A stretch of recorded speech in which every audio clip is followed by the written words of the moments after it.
Bueno, arranquemos. Para mi sorpresa pensé que me llama la atención la cantidad que somos.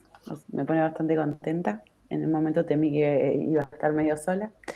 Eh, Les cuento un poco quién soy, cuál es la propuesta para estos 4 encuentros y después intuyo que ustedes que se lo deben estar pidiendo bastante, pero me gustaría, no necesariamente todos, pero que más o menos algunos me cuenten un poco por qué se anotaron y, y qué hacen en términos de formación o en términos de laburo.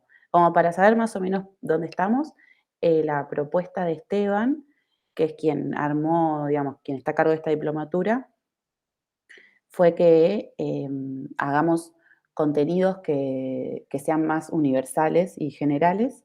Y yo creo que tal vez los 2 textos de esta clase son los más teóricos, pero después es todo de muy fácil lectura y que está bastante vinculado con, con la coyuntura actual.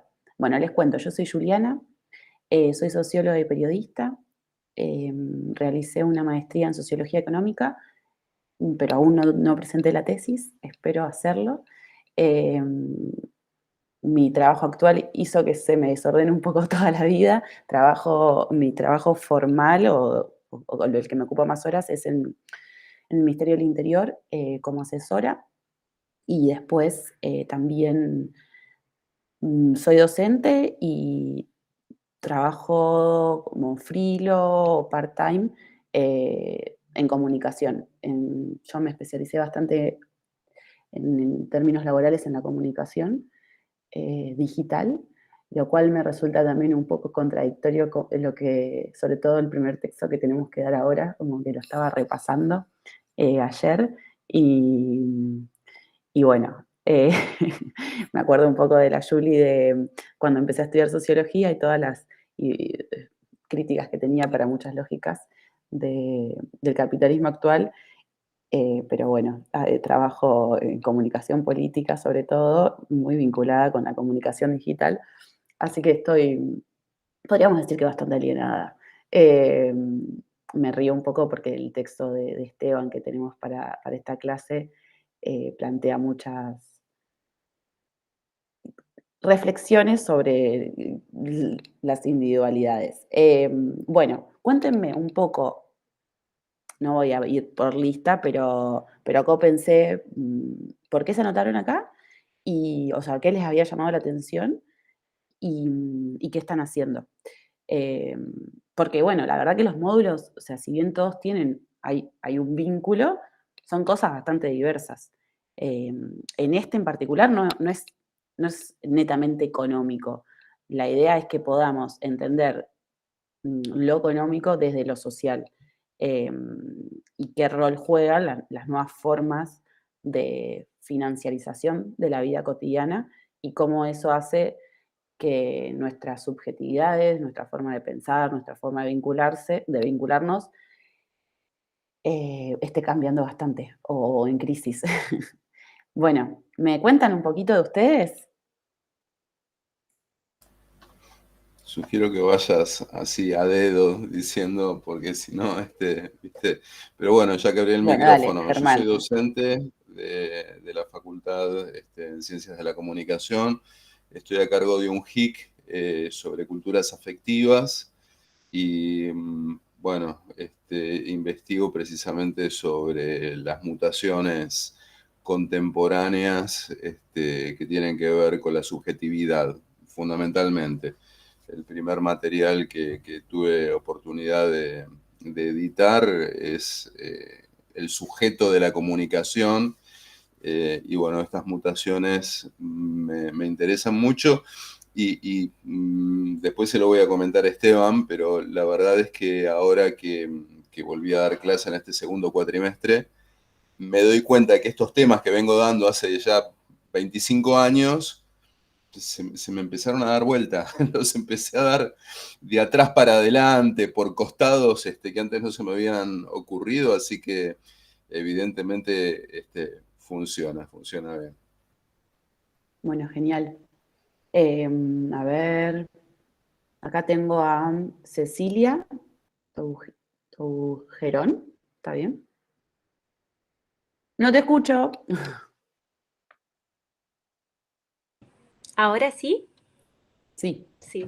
Bueno, yo me llamo Ceci, soy franco-argentina, vivo en París, nací acá en Francia y soy traductora e intérprete en español con el francés y en mi tiempo libre como que estaba como muy afectada desde el COVID sobre todo, sobre lo que pasa en política, sobre el medio ambiente, sobre un montón de cosas que me dan como ansiedad y todo.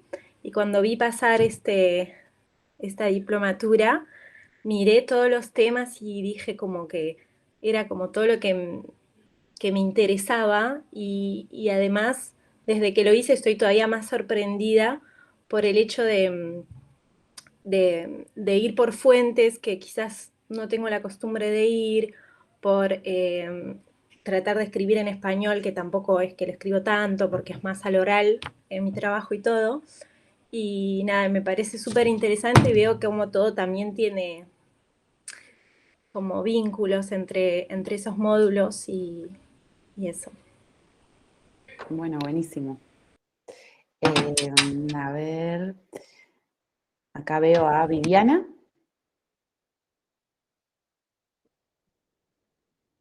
Ahí me desmuto. Bueno, yo soy una vieja profesora de ciencias sociales en la carrera de relaciones de trabajo.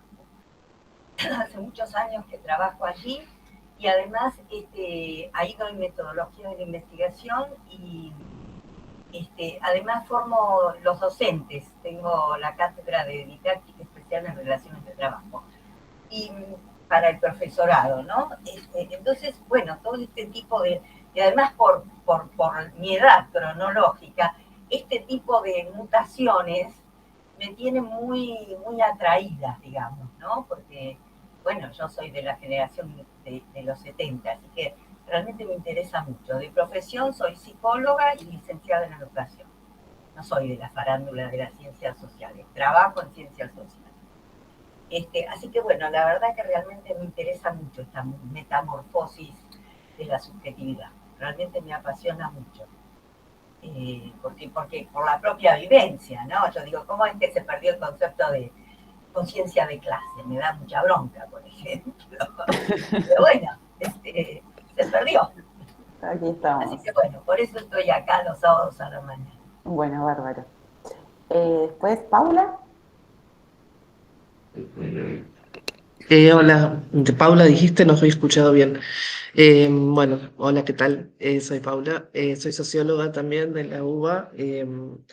Trabajo en temas de condiciones de trabajo en el ámbito sindical docente y después también en el Ministerio de Educación de Provincia de Buenos Aires, en temas también de infraestructura escolar, investigación, etcétera.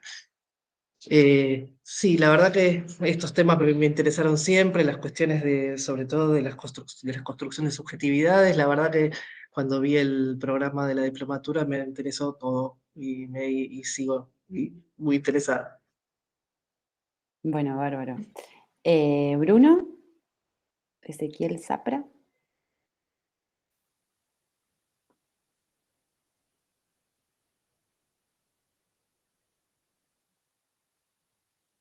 Ay, no te escuchamos y tampoco te vemos, che. No sé qué onda. Si querés, escribinos por el chat.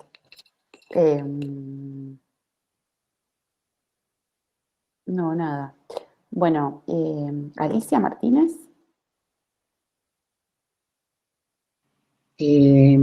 Dora, ¿puede ser? Ah, Dora, sí, sí, Ok. sí, sí.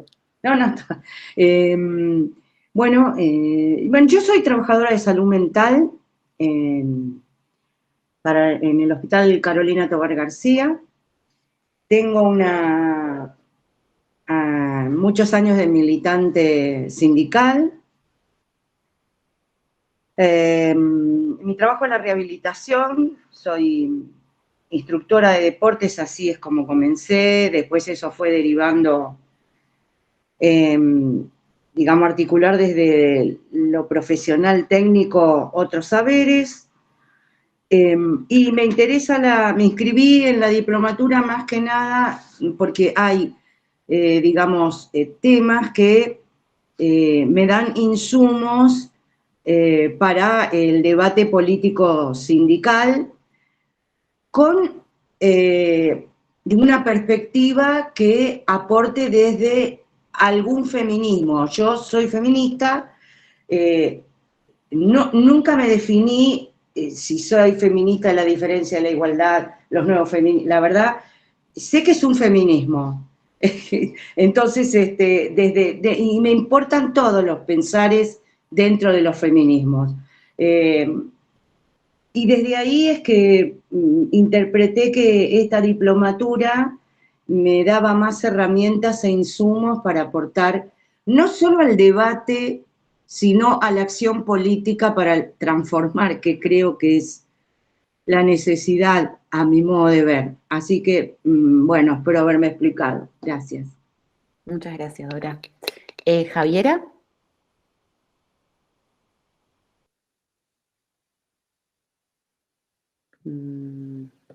Bueno, si no, a ver, esperen que tengo que ver quiénes faltan.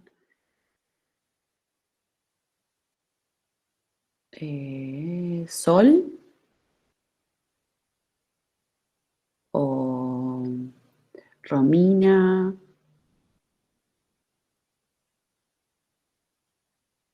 Bueno. Hola, buen día. Sí, hola. Perdón. Romina, bien. Sí. Bueno, yo soy docente de una materia de trabajo social, que es acerca de las familias y la vida cotidiana. También me desempeño como, bueno, trabajadora social y mediadora en la Defensoría General de la Nación. Y bueno, todas estas temáticas a mí me interpelan desde la práctica y desde los temas mismos, digamos. Lo que me di cuenta es que, digamos, en la trayectoria de estas clases hay un montón de autores que no me llegaron en mi formación de grado y que me parecen necesarios para la práctica actual. Así que, Bueno, bárbaro. por ahí. ¿Y quiere alguien más presentarse? A ver, que no veo bien toda la pantalla. Sol, Mariano. Si no, bueno, ya está, arrancamos. Pues sí, ya son 1:30. Bueno, les cuento. La idea es, en la primera parte, ver el texto de Célicer que tenemos, de Viviana Célicer. A ver, la idea de estas clases va a ser, esperen que voy a buscar el programa. Bruno, perfecto. Bárbaro. Yo también fui alumna de Esteban. En el primer encuentro nosotros vamos a trabajar sobre el texto de Viviana Célicer respecto al significado social del dinero y también un texto de Esteban Di Paola. La selección de estos dos textos para este módulo es porque, digamos, van a funcionarnos como base para después interpretar los siguientes encuentros. Son una especie de mirada general sobre dos cuestiones, sobre nuevas formas de subjetivación y sobre el dinero. Mi idea es que después sí entremos un poco más en profundidad a esta idea del hombre y bueno, y yo le agrego la mujer endeudada hoy y qué significa eso y a qué va Lazzarato, que es el autor que vamos a trabajar para entender ese concepto. Después vamos a continuar con algunas producciones de Verónica Gago y Lucy Caballero. Lucy es socióloga y Verónica me parece que también es politóloga, no me acuerdo bien. Ellas vienen haciendo un laburo bastante... Es politóloga. ¿Es politóloga? Bien. Sí. ¿A quién hablo? Que ahora no vi. Dora. Bueno, ellas vienen haciendo un laburo muy, muy bueno respecto a estas nuevas formas de subjetivación y sobre todo de cómo el capitalismo actual implica que las subjetividades estén totalmente endeudadas, y sobre todo en el caso de las mujeres. Y por último, vamos a ver una cuestión un poco más práctica, que es un informe que salió, el primer informe sobre endeudamientos de la CEPAL y Ministerio de Economía. Y también, ahí también tenemos, o sea, ahora según lo que ahora ustedes me contaron, me parece que podríamos incorporar algunos textos más por la formación de la mayoría. Por lo que me había dicho Esteban, era que había que ser un poco más tranqui. Entonces, por ejemplo, en el último módulo es este informe, en el último encuentro es el informe y una nota, una entrevista. Pero me parece que podemos sumar más cositas. Y mi intención, a ver, porque ustedes por lo que estuvieron viendo es desde distintos aspectos tratar de entender qué pasa hoy con el sujeto en particular.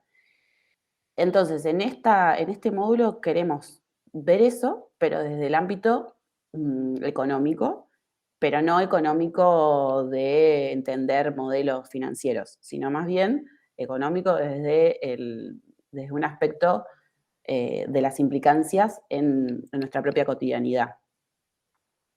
Bueno, en ese sentido, ¿alguno había escuchado hablar o nombrar algún momento a Celicer?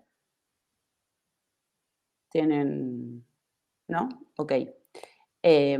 Y, por ejemplo, bueno, Dora dijo que sí, que a Verónica la conocía, pero a Verónica Gago, a Lucy Caballero, ¿las tienen de vista por ahí? ¿O alguna vez la escucharon? ¿No? Bueno, perfecto. Bueno, entonces, nada, mejor porque es algo nuevo y está bastante interesante lo que plantean. Vamos a arrancar. Voy a hacer una presentación. Es probable que también surjan preguntas, así que súmense para charlar y para que no sea solamente expositivo, porque si no es un poco aburrido.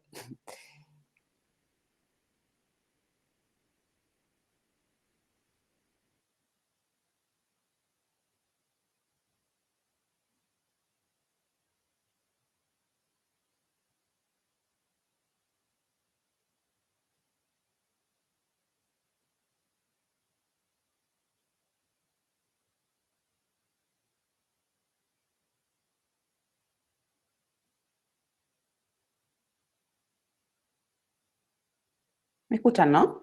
Sí, ahí está. Bueno, ustedes ya tienen toda la bibliografía, también tienen los textos en digital. No me acuerdo, alguien me escribió por el de Celicer, pero claro, yo ahí me di cuenta de que no había puesto el link, pero el texto estaba en la carpeta de Drive que les compartí.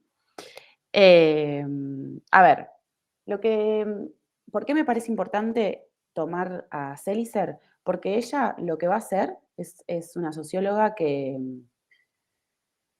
triunfó mucho, que tuvo un método más vinculado con la antropología. Lo disruptivo en ella es analizar el dinero desde otra perspectiva y discutiendo un poco, o discutiendo bastante, con las miradas más clásicas sobre el dinero.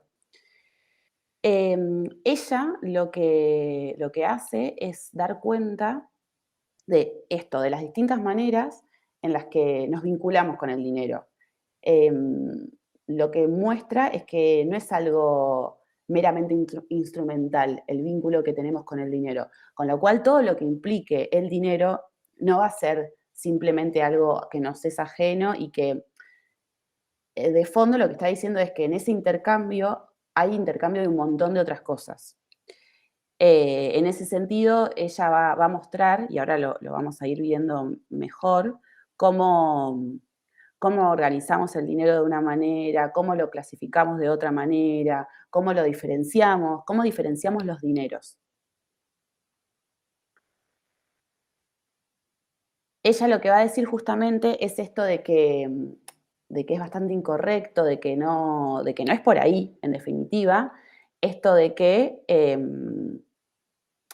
el vínculo con el dinero rompe todo tipo de lazo. Ella lo que ve es que más bien crea distintos lazos. De todas formas, igual con el texto de Esteban, vamos a hablar de otras cuestiones que genera el capitalismo actual, pero me parece fundamental ver que detrás de esas transacciones hay un montón de otros significados y significantes. Bueno, justamente esto, el dinero no solo está socialmente construido, también está provisto de significados para quienes lo utilizamos. Ella lo que va a mostrar es que todo el tiempo estamos, digamos, reformando y redefiniendo.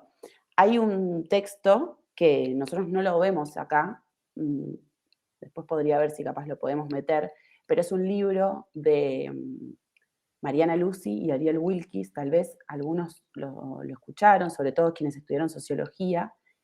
Son dos sociólogos argentinos que escribieron un libro muy, muy bueno, que yo se los recomiendo mucho para este contexto sobre todo, que es sobre el dólar. Se llama La moneda imposible.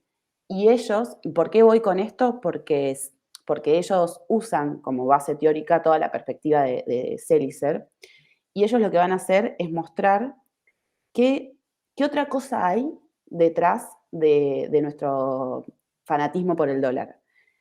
Porque dicen, no alcanza solamente con decir que nos refugiamos en el dólar porque el peso no vale. Porque si fuera solamente eso, otros países también lo deberían haber adquirido, porque Brasil también tuvo grandes inflaciones y sin embargo el dólar no tomó el mismo rol relevante que tomó en Argentina. Tampoco alcanza la respuesta de la restricción externa. Hay algo más que esa moneda nos ofrece. Y ellos, en ese sentido, lo que están haciendo es justamente tomar esta perspectiva de Seligser porque es salir de entender al sujeto como un sujeto meramente racional que va al mercado a hacer transacciones económicas según costos-beneficios. En el libro de Wilkes y de Mariana Lucy, ellos muestran cómo en algunos momentos, está bien, no son la mayoría, no, tampoco voy a ser ingenua, pero en algunos momentos no era lo que más convenía ir al dólar. Sin embargo, ya tiene otra, digamos, otra función, porque se convirtió en algo que va más allá de solamente la cuestión meramente económica. Hubo momentos donde convenía mucho más un plazo fijo o la bolsa, digamos, como otro tipo de transacciones. Sin embargo, el dólar ya adquirió, ya es una institución política, van a terminar diciendo Mariana Lucy y Ariel Wilkes. Entonces, ellos, en este sentido, están tomando toda esta perspectiva que estamos viendo de Seligser respecto a la moneda. La moneda no es simplemente algo que hace que obtengamos objetos, es muchísimo más que eso. Entonces, Seligser lo que va a hacer justamente es subrayar este aspecto cultural del dinero para discutir con esta opinión, que es mucho más mainstream dentro de la economía, sobre todo de los economistas ortodoxos, de que el dinero es solamente un instrumento anónimo e impersonal. Igual no es solo una postura de economistas ortodoxos, es algo que es general, que el dinero es visto solamente como un instrumento y después, bueno, y después no se entiende entonces cómo es que algunas consignas económicas prendan tanto. Si no entendemos todo lo otro que hay detrás del dinero, de la moneda, nos va a ser muy difícil comprender por qué alguien que viene y dice voy a dolarizar puede tener muchísimo sentido y puede calar tan profundo. O por qué la convertibilidad tuvo tanto apoyo por tanto tiempo, siendo que ya antes del 95 se sabía que era algo que había que ya sacar. Bueno, porque hay mucho más detrás de eso, de esas medidas. Respecto a la convertibilidad, también hay un libro, que ahora no me acuerdo el título, de Alexander Roy. Estos autores que yo les voy nombrando son todos argentinos. Alex Roy también es sociólogo y que se fueron especializando en sociología económica y en entender qué es lo que sucede detrás de todo, de esto, de lo económico-social. Y él, su tesis doctoral es sobre, justamente, y Mariana Heredia también, otra socióloga, ambos escribieron sobre todo el proceso de la convertibilidad y todo lo que había, y todas las creencias, valores que había detrás de esa medida, supuestamente totalmente económica, economicista, pero que en realidad mostraba otras cuestiones. El libro de Mariana Heredia se llama La moneda imposible. Bueno, volvamos a Selicer. Ella lo que plantea es que no somos pasivos cuando usamos el dinero, que nos apropiamos, lo transformamos, lo clasificamos. Por ejemplo, esperen que ahora quiero dejar de compartir un segundito.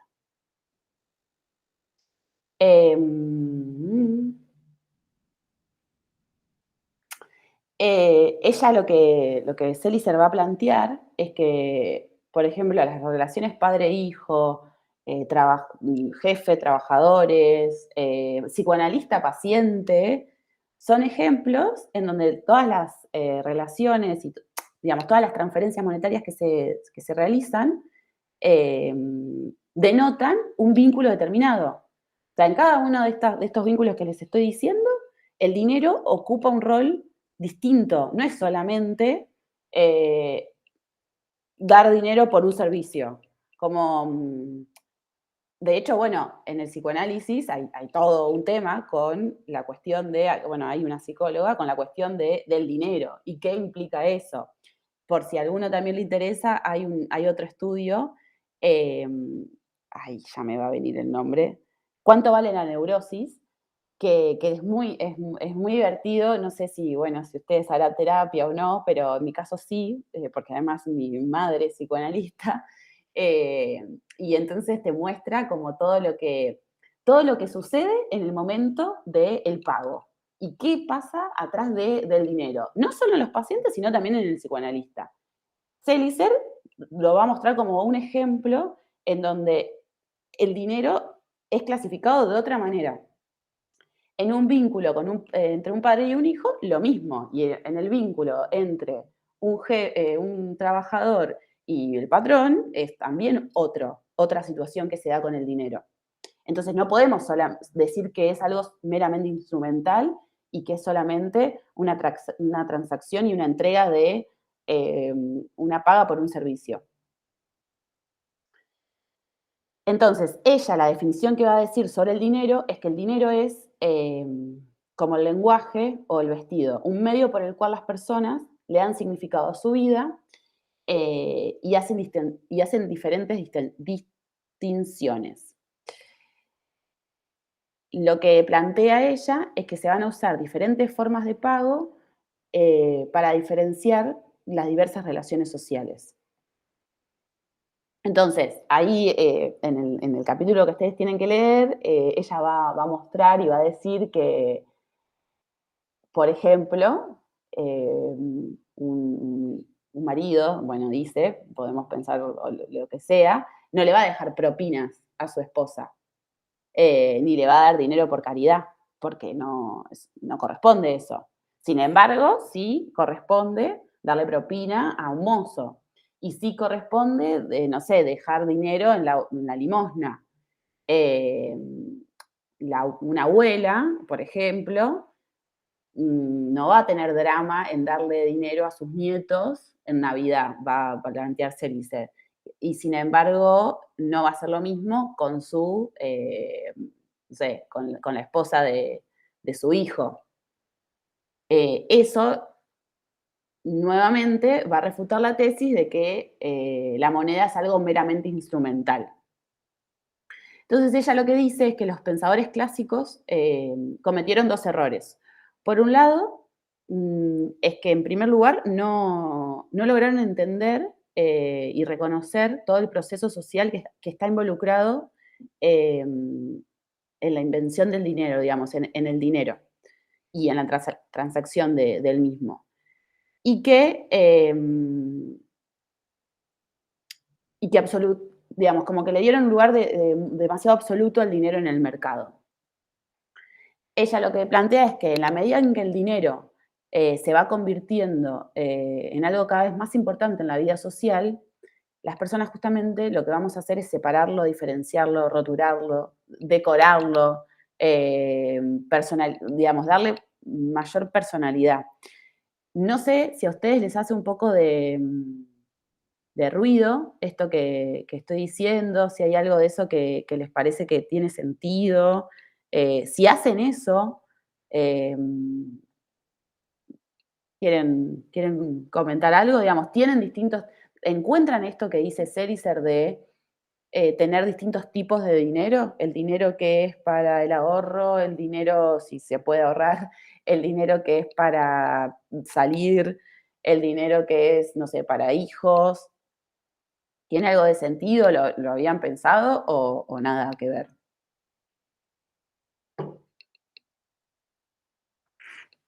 Mientras voy buscando. Nadie quiere hablar de sus finanzas así públicamente. ¿Cómo que no? Es que, bueno, es todo un tema. Bueno, también está la cuestión del tabú sobre un tema que en realidad es bastante central y cómo nos determina, además. No, es que lo digo en broma, pero lo digo en serio. El hablar o no hablar de las propias finanzas también forma parte de una normativa de etiquetas y de posicionamiento a nivel social.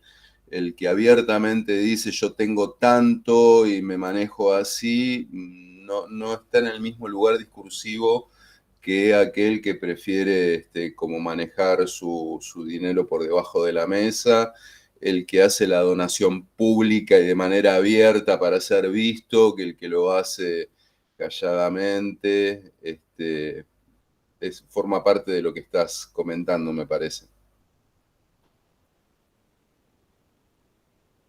Sí, totalmente.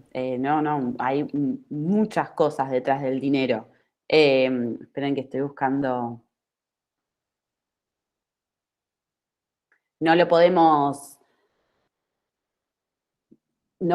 verlo solamente como algo que está ahí ajeno. Cuando uno empieza a indagar todo eso que hay detrás, aparece la historia, aparece la historia personal, la historia del país, la historia con tus padres, como hay muchas otras cosas. En ese sentido, me parece que como ejemplo, no lo tenía pensado, pero sí voy a ir un poco más al texto que les decía de Mariana Lucy y Ariel Wilkis sobre el dólar, porque dado esta coyuntura me parece que está bueno entender como ejemplo esto que Selicer nos explica en el significado social del dinero. Espérenme un segundito. Después yo lo voy a subir, agrego este capítulo, que creo que les puede interesar bastante. ¿Ustedes qué opinan respecto al dólar? ¿Por qué los argentinos vamos al dólar? ¿Qué les parece?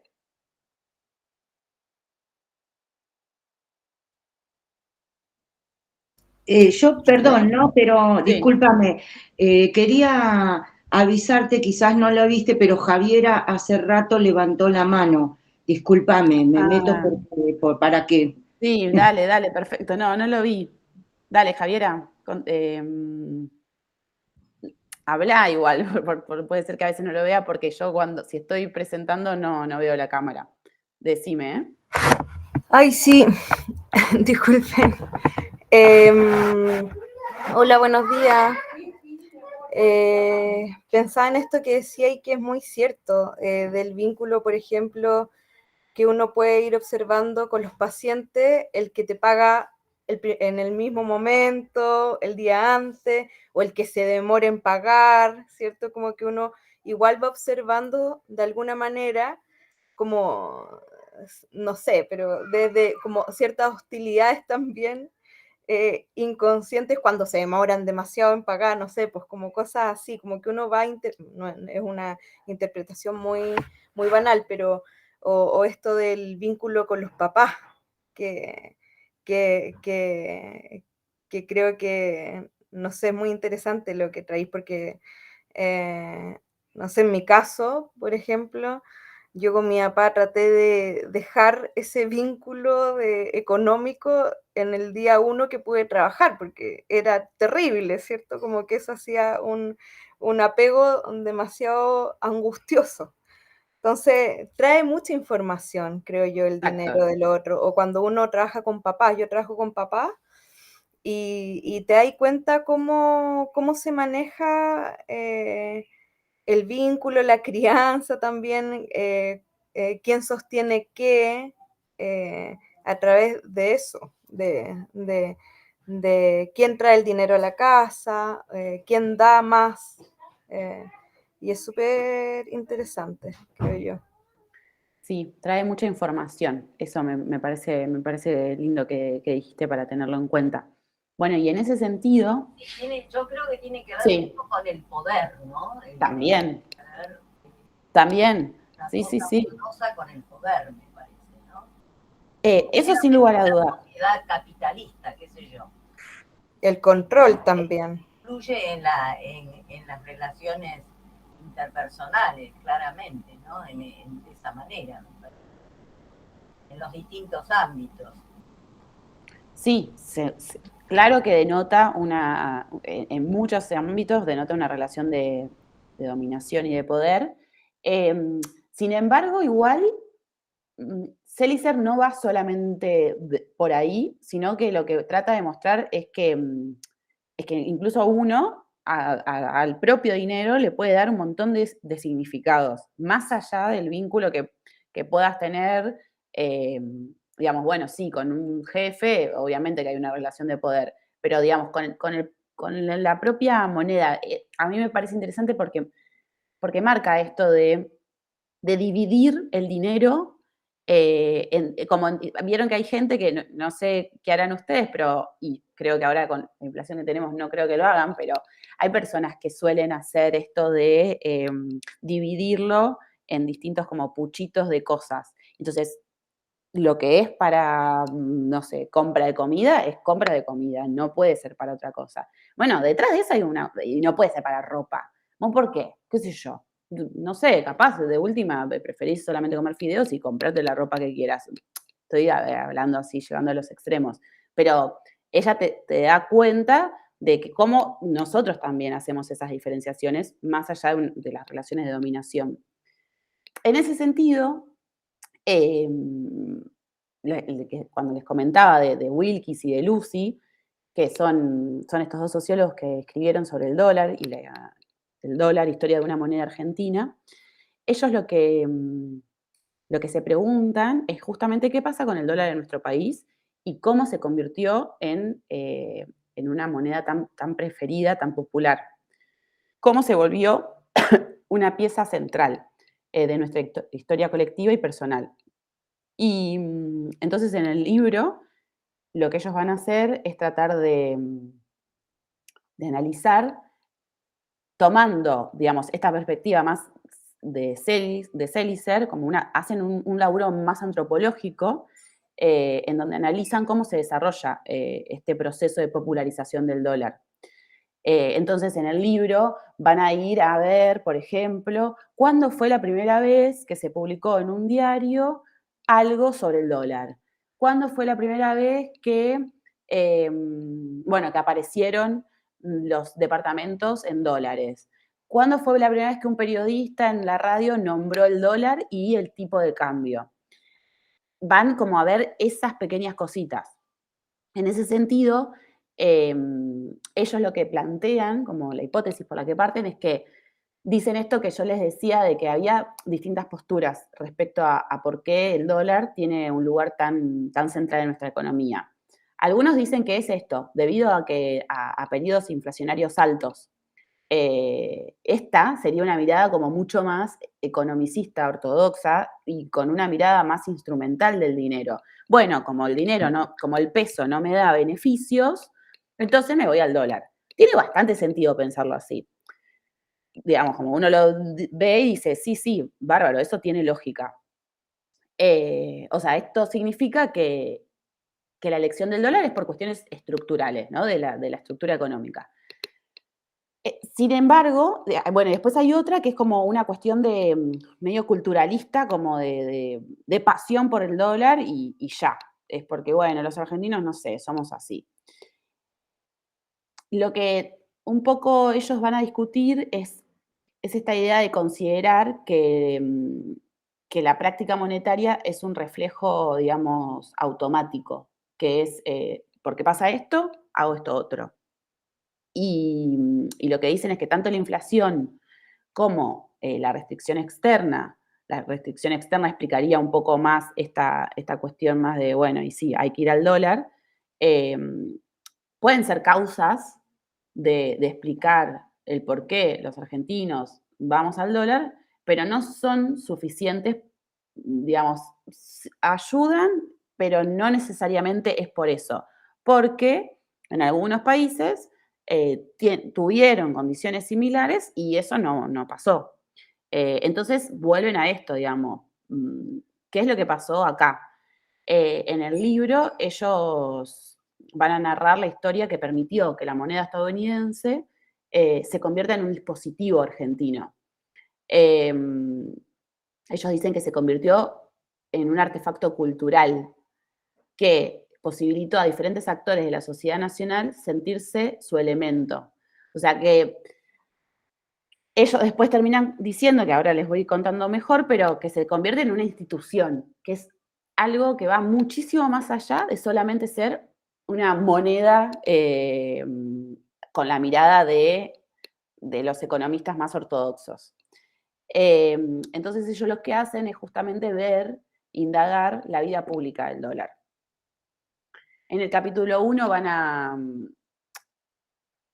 explicar, discúlpenme que, a ver, está bien, me estaba preocupando si se escuchaba el ruido de mi casa.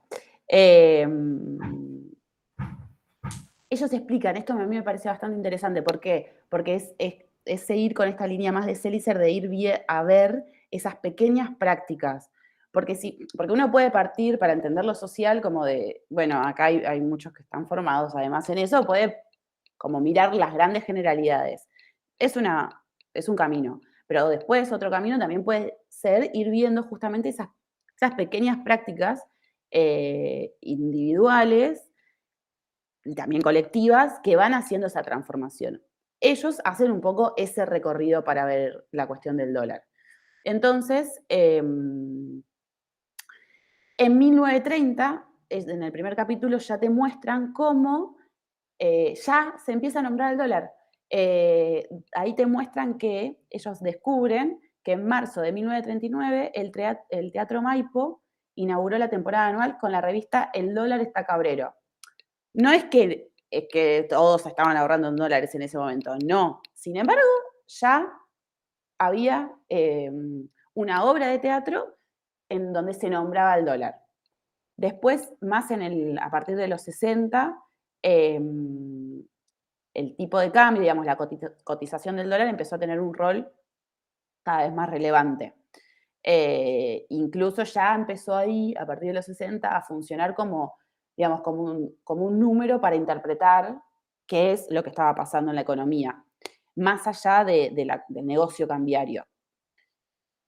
En los 70, ahí sí empezó a aparecer más de lleno, no es que estaba generalizado a todas las clases medias, pero ya empieza a tener otro color y otro peso, incluso, y esto lo descubren Alejandro Gallero y Pablo Nemiña, otros sociólogos también, que encuentran la primera publicación de un inmueble que se vendía en dólares. Después del Rodrigazo, bueno, ahí sí, ahí ya está, cambia todo.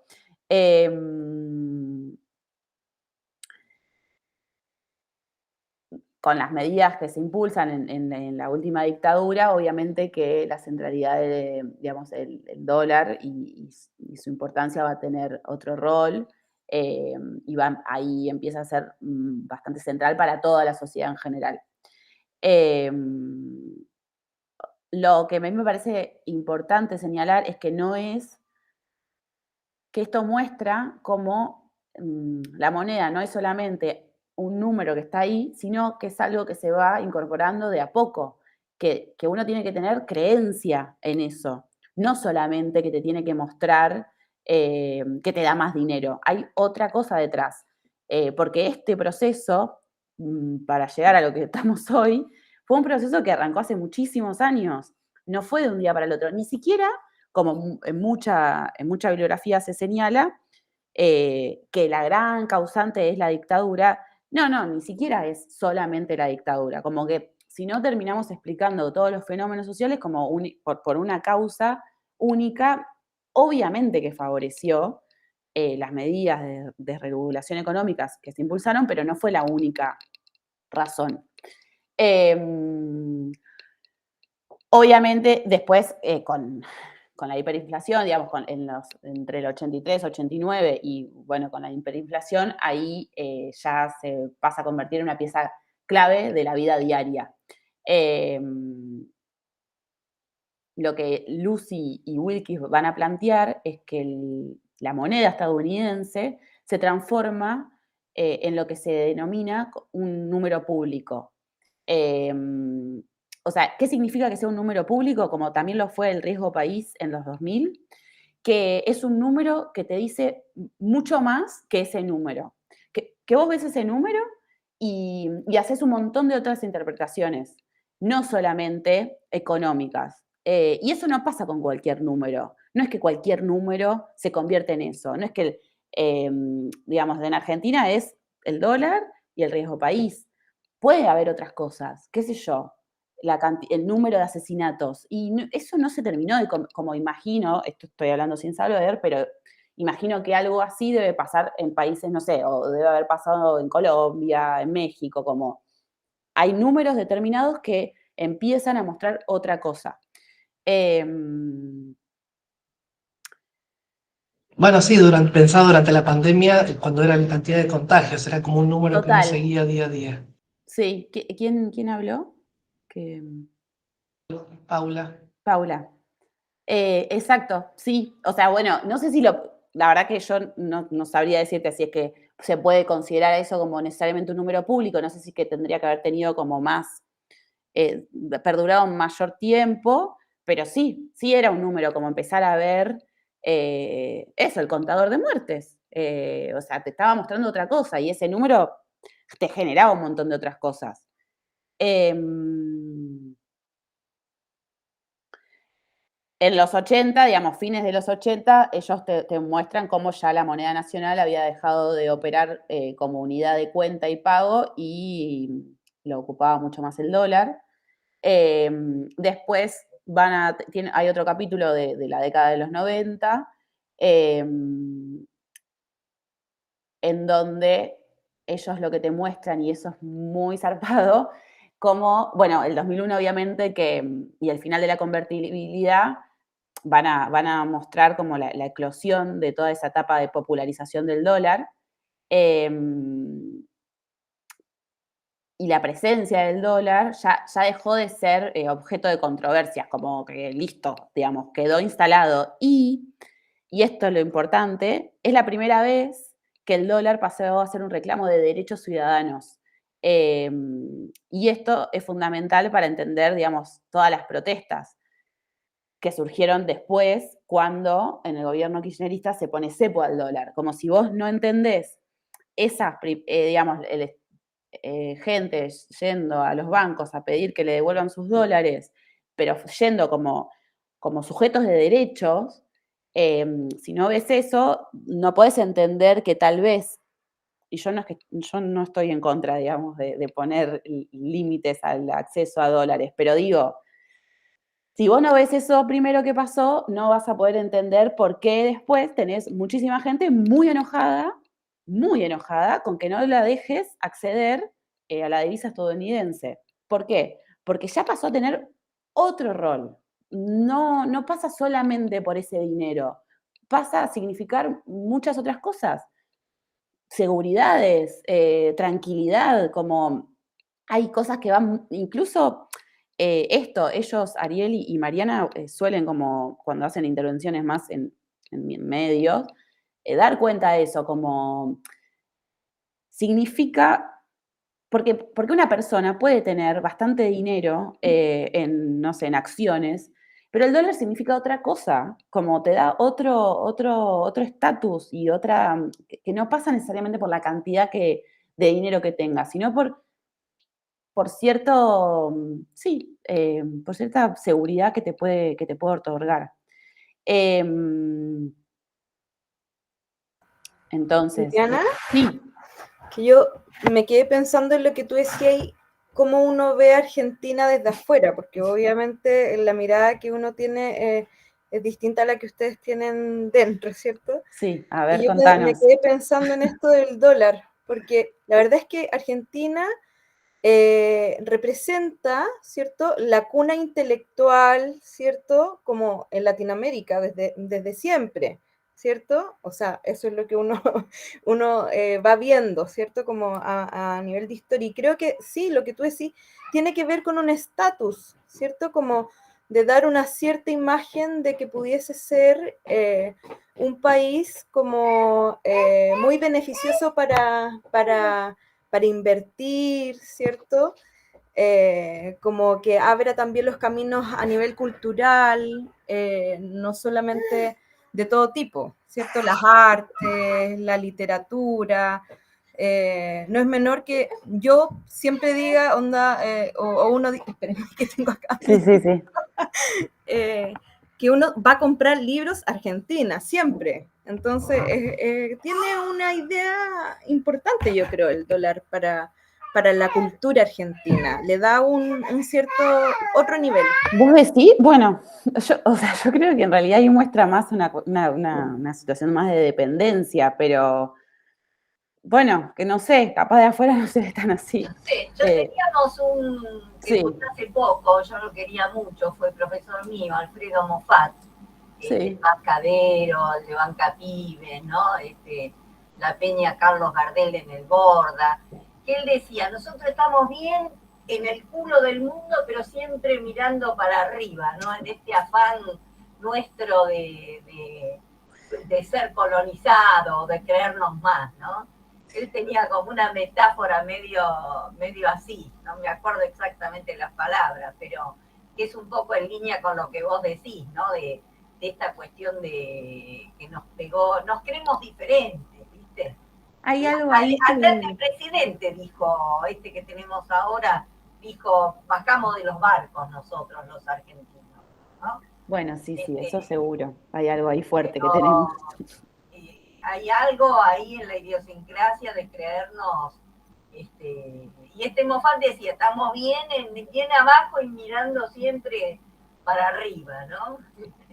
Habrá que ver si eso también un poco influye en este fanatismo. A mí me parece que lo que me parece que puede estar bueno, que les puede otorgar estos textos, es tratar de no moralizar, que a veces podemos caer, sobre todo quienes por ahí queremos defender ciertas cuestiones nacionales, no moralizar las prácticas, porque si no, obviamente depende del rol que uno ocupe, ¿no? Pero si no, no podemos entenderlas, como enojarnos con la situación no nos va a llevar a ningún lado. Me parece que el texto de Wilkis y de Mariana, y desde la perspectiva de Selicer, trata de eso, de ir un poquito más allá y ver, bueno, a ver, chicos, ¿qué está pasando acá? ¿Por qué se da? O sea, no es porque son todos cipayos, no, o sea, acá ocurre otra cosa. Y a ver si de esa forma yo no encontré las respuestas, pero capaz entendiéndolo, capaz podemos encontrar algunas salidas. No es mi caso, pero bueno, por ahí puede ser. Bueno, lo que ellos después terminan mostrando en este libro, en el capítulo ya de toda la etapa del kirchnerismo, hacen una diferencia como con el estallido del 2001 y en cómo, y el rol del dólar y de los ahorros en dólares, y respecto a las restricciones a acceder a la divisa extranjera, y dicen que en el kirchnerismo, bueno, claramente, que es algo que igual lo sabemos, pero lo muestran, que opera políticamente como un componente para un clima de disconformidad. Después bueno, después ellos también hablan un poco del cepo, del macrismo, que pese a las medidas que implementa apenas llega, después tiene que recalcular. Y lo que termina mostrando es que digamos, como este fanatismo, esta popularización de nacional por el dólar, fue un proceso muy, muy, muy largo que implica que el dólar se constituyó o se convirtió en una institución política. Ellos dicen, el dólar es pasión de multitudes por la fortaleza relativa de la moneda estadounidense en comparación con el peso argentino. Y especialmente porque el dólar otorgó un artefacto de interpretaciones viables de la realidad nacional. Y esto me parece que es lo bastante central para entender también a Seliger y al rol que le da la moneda. Esa moneda no es solamente un número y una cotización que se ve en la Citi. Es un número que te da herramientas para interpretar un montón de otras cosas que vos podés decir sobre el gobierno. Digamos, esta cuestión que ya lo tenemos súper naturalizado nosotros, pero como la chilena, ¿cómo se llama? Bueno, pero que nosotros acá en Argentina tenemos muy naturalizado que en épocas de elecciones, después del domingo electoral, la semana siguiente probablemente haya una corrida, haya un aumento, sucedan cosas.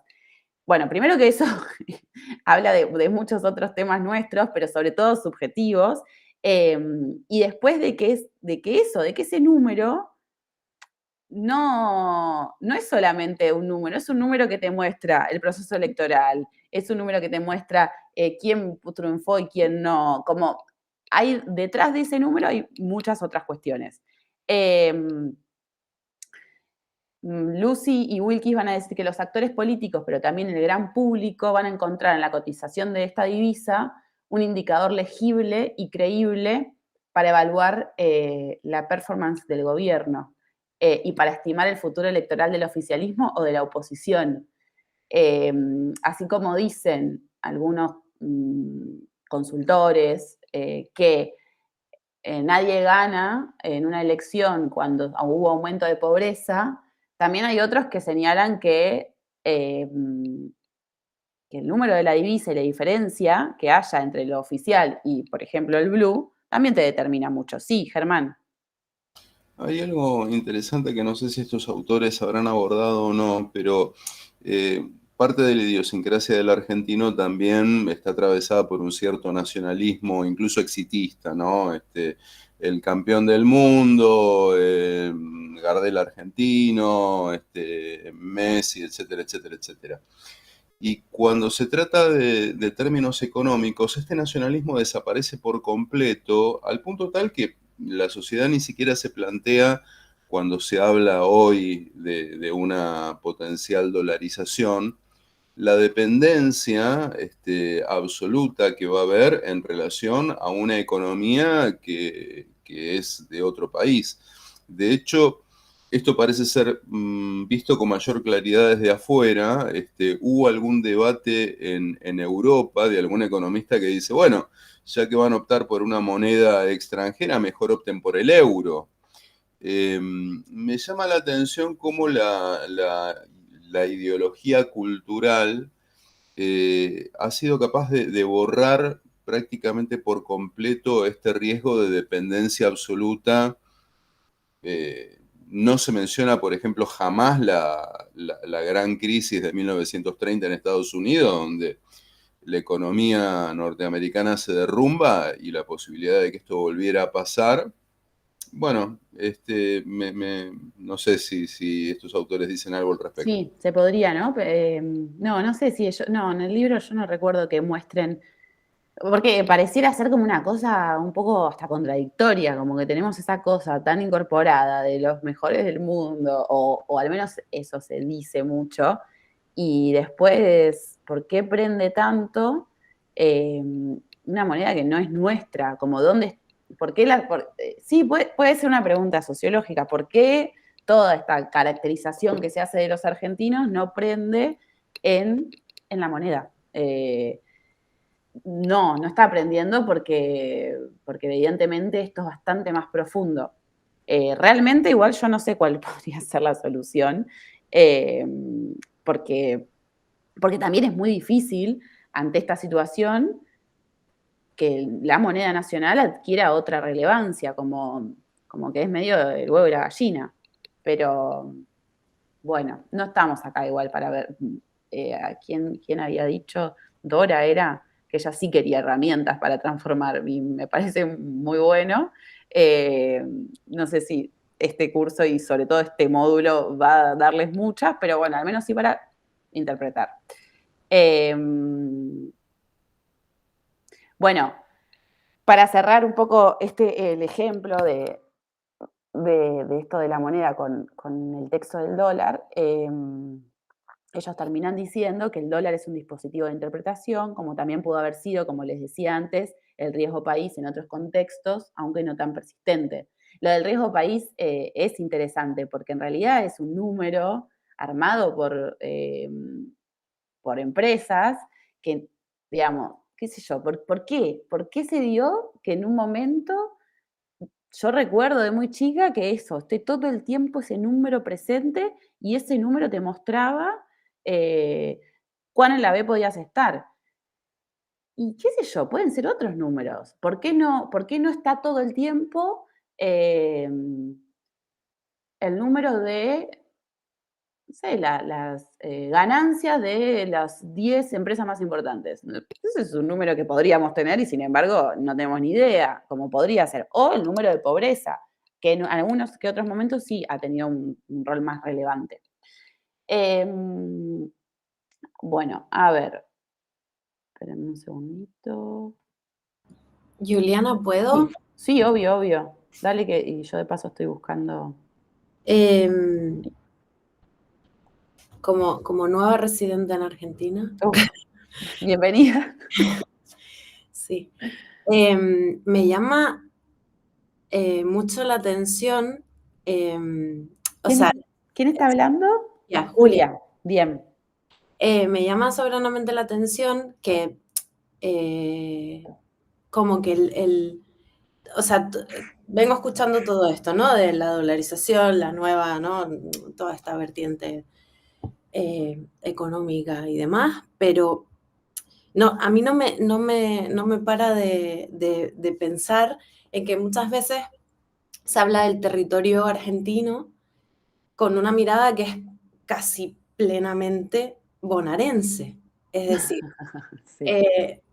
En el resto de las provincias, sobre todo en no AINEA, no se habla del dólar. O sea, no está presente en el cotidiano. No existe. O sea, no hay una mente ni una cifra que resuene en un cotidiano, ¿no? Y eso también es Argentina. Sí, O sea, sí. Entonces, entiendo el punto, pero también es como, realmente el territorio es tan amplio y tan diverso que me parece como que se acota mucho al tema de ni siquiera provincia, me atrevo a decir. No, eso sin lugar a duda. O sea, siempre hay un centralismo y, digamos, y lo de la cuestión del país federal está un poco rara, hasta en las interpretaciones. Lo cierto es que viendo números yo ahora no los recuerdo bien, pero cuando vos ves números sobre todo del último gobierno de Cristina Kirchner, del ahorro en dólares de sectores medios, es demencial. Vieron esta idea de que siempre, no sé, en muchos mundillos tal vez más de la heterodoxia económica, se plantea que la fuga, como el problema central, que sí lo es en Argentina, y que los responsables son un grupo de 10 tipos, pero si vos te pones a ver los números del último gobierno de Cristina, más que el último, si no me equivoco, sí, el último,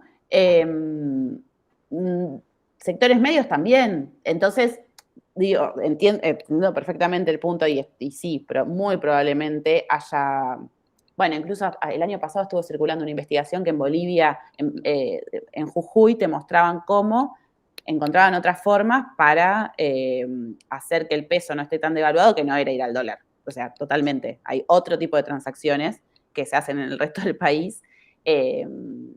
No sé si vendían algún producto cruzándose a Bolivia y eso les permitía como más o menos sostener un poco el poder adquisitivo.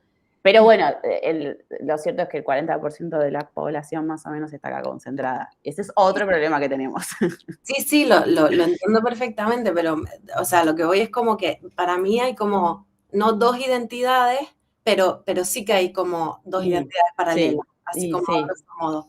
Una en la que hay como una mirada como hacia ese norte dolarizado, y otra que no está tan ahí, no sé dónde está tampoco, ¿no? Pero no es el eje central la mirada hacia ese norte global. No sé, o sea, yo sé que hay muchas contradicciones, incoherencias o coherencias dentro de la incertidumbre, pero me llama mucho la atención esa. Y notaste mucho, porque bueno, claro, acá estás haciendo encima una diplomatura de la UBA que se caracteriza también por tener porque tenemos mucho, una mirada bastante desde la ciudad de Buenos Aires, ya ni siquiera te diría que de la provincia. Notaste mucho, digamos, eso, que faltan otras perspectivas de otros lugares. Sí. Bien, lo tomo. Sí, así como en su momento hicimos la discusión respecto a que no sean solamente textos europeos, después que no sean solo textos de varones, claramente que falta la discusión de, no pueden solamente explicar todo lo que pasa 10 personas de la ciudad de Buenos Aires, sí, banco. Bueno, vamos a hacer un mini cortecito, porque yo al menos, como estuve tomando mate, necesito ir al baño, y retomamos para ver el segundo texto. Bueno, ahora quedó como el tercero. Hacemos un cortecito de 10, máximo 15 minutos.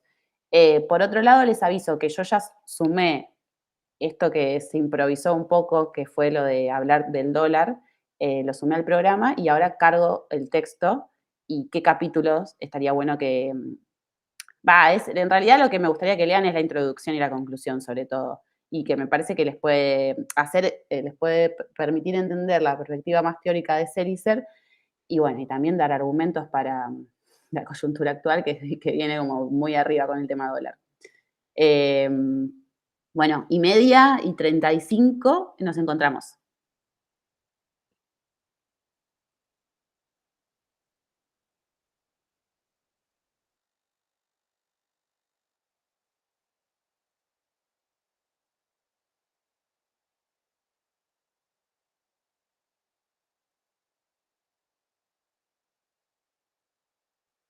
Bueno, aquí estamos para la segunda parte. Ya subí el texto de Lucy de Wilkes. Está todo el libro, pero bueno, no tienen que leer todo el libro. Igual por ahí les interesa para otro momento. Para acá está bueno eso, la introducción y las conclusiones. Y realmente si les interesa como seguir un poco las lecturas que ellos hacen de lo que pasa acá con la moneda, se los recomiendo mucho, seguirlos en redes y demás. Hace poco salió un especial en el Le Monde Diplomatique sobre algunos de estos temas y ellos publicaron unas notas cortas y muy piolas. Bueno, ahora el segundo texto para este módulo es uno de Esteban Di Paola. Sí. Hola, ¿cómo estás? Soy Mateus Calderón de Lima, Perú. Disculpa que no haya podido presentarme antes, pero estoy saliendo de una crisis de migraña que me ha tenido como bastante mal. Quería preguntarte si es que, digamos, habían estudios similares, pero respecto de el dinero en las clases altas, ¿no? Porque muchas veces nos encontramos con estas exploraciones justamente de la moralidad, del dinero, esta, digamos, economía moral, ¿no? Como lo dice Wilkes en otro lado también, ¿no? Sobre el dinero, pero casi siempre los casos de estudio son, ¿no? En villas, digamos, estos espacios más bien populares, turizados, etcétera, etcétera. Y pensaba yo más bien en como la economía moral que se establece también en espacios, digamos, pequeños, pero de las clases altas, como por ejemplo el mundo del arte, ¿no? Estaba pensando en el Perú, en Lima, ¿no? Porque Lima, la escena artística de Lima, la capital solamente, no sé, pensaba qué tan fácil es allí recibir, por ejemplo, dinero sucio de, no sé, la construcción, pero no del narcotráfico, ¿no? Entonces hay como este tipo también de valoraciones que se hacen que están, por supuesto, cruzadas con cuestiones etnia, clase, raza, ¿no? Porque un dinero más sucio, pero es un dinero más sucio que también tiene que ver de dónde viene, ¿no? ¿Quiénes son los nuevos ricos, etcétera, etcétera? Me preguntaba si conocías algún trabajo así como de exploración, pero más sobre las clases altas, quizás.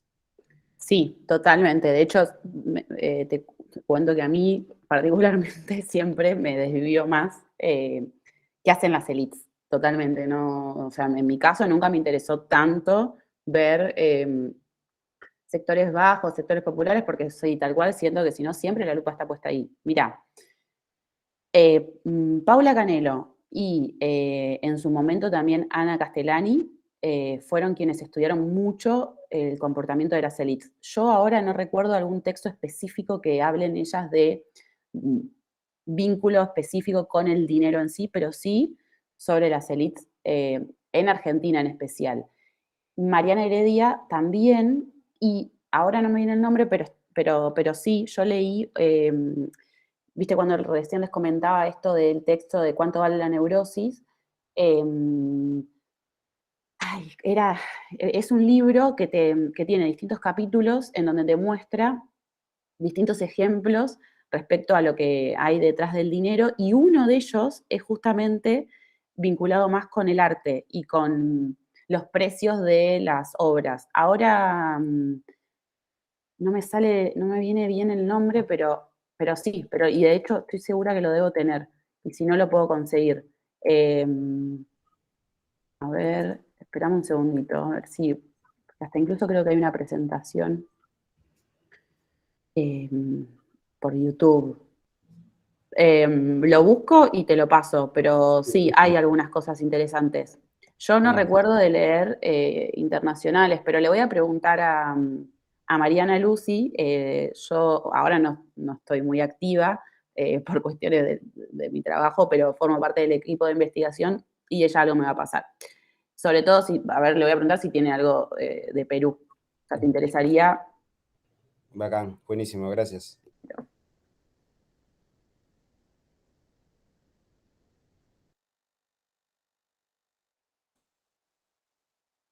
Bueno, entonces, vamos a ir con el texto de Esteban. El texto, digamos, no es que necesariamente está vinculado con todo este módulo, pero sí me parece que está bueno como base teórica, casi que para leer todos los módulos que estuvieron viendo y los que quedan por ver. El texto se llama Extinciones de lo social, globalización financiera, crisis de la democracia y emergencia del individualismo contemporáneo. Me parece un texto central para entender esto de las nuevas derechas, que incluso lo rico es que va un poco más allá de la coyuntura, porque ahora, sobre todo en los últimos tiempos, surgieron muchísimos textos y bibliografía para entender la cuestión política en la región, bueno, y también en todo Occidente casi, pero este texto es simple, corto, en algunos momentos se pone un poco más complejo, pero la verdad que no, es de muy fácil lectura, y trata de explicar más lo general de esta situación. Y yo creo que es una gran respuesta para cómo llegamos hasta acá.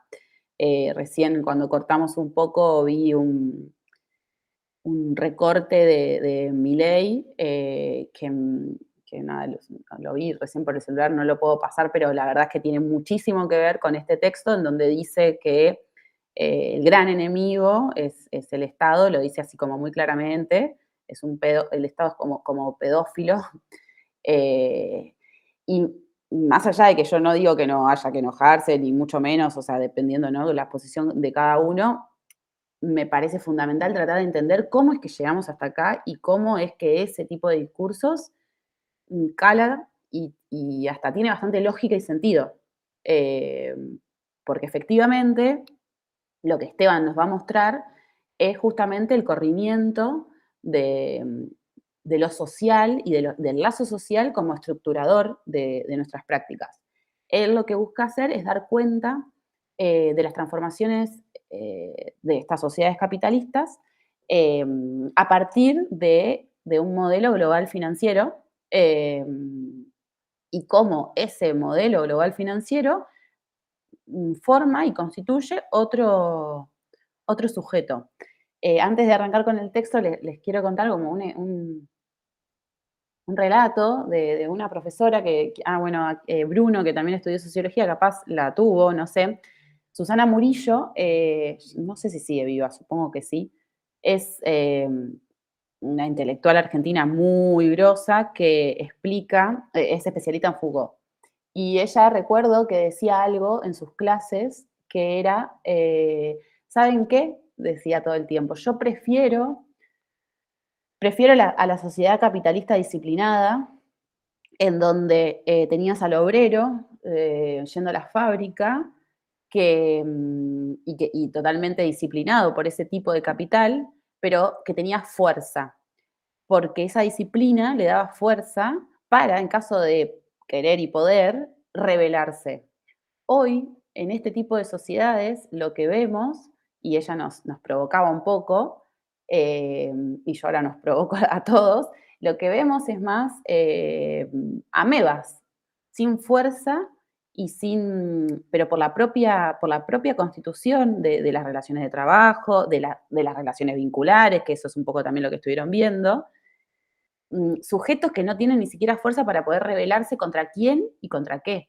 La atomización llegó a tal punto que tampoco tenemos muy claro ni siquiera cuál sería específicamente el enemigo. Entonces ella caía todo el tiempo en eso. Lo que ustedes están así, como cuerpos individualizados que van casi como, yo me lo imaginaba medio así como flotando, medio fantasmitas flotando.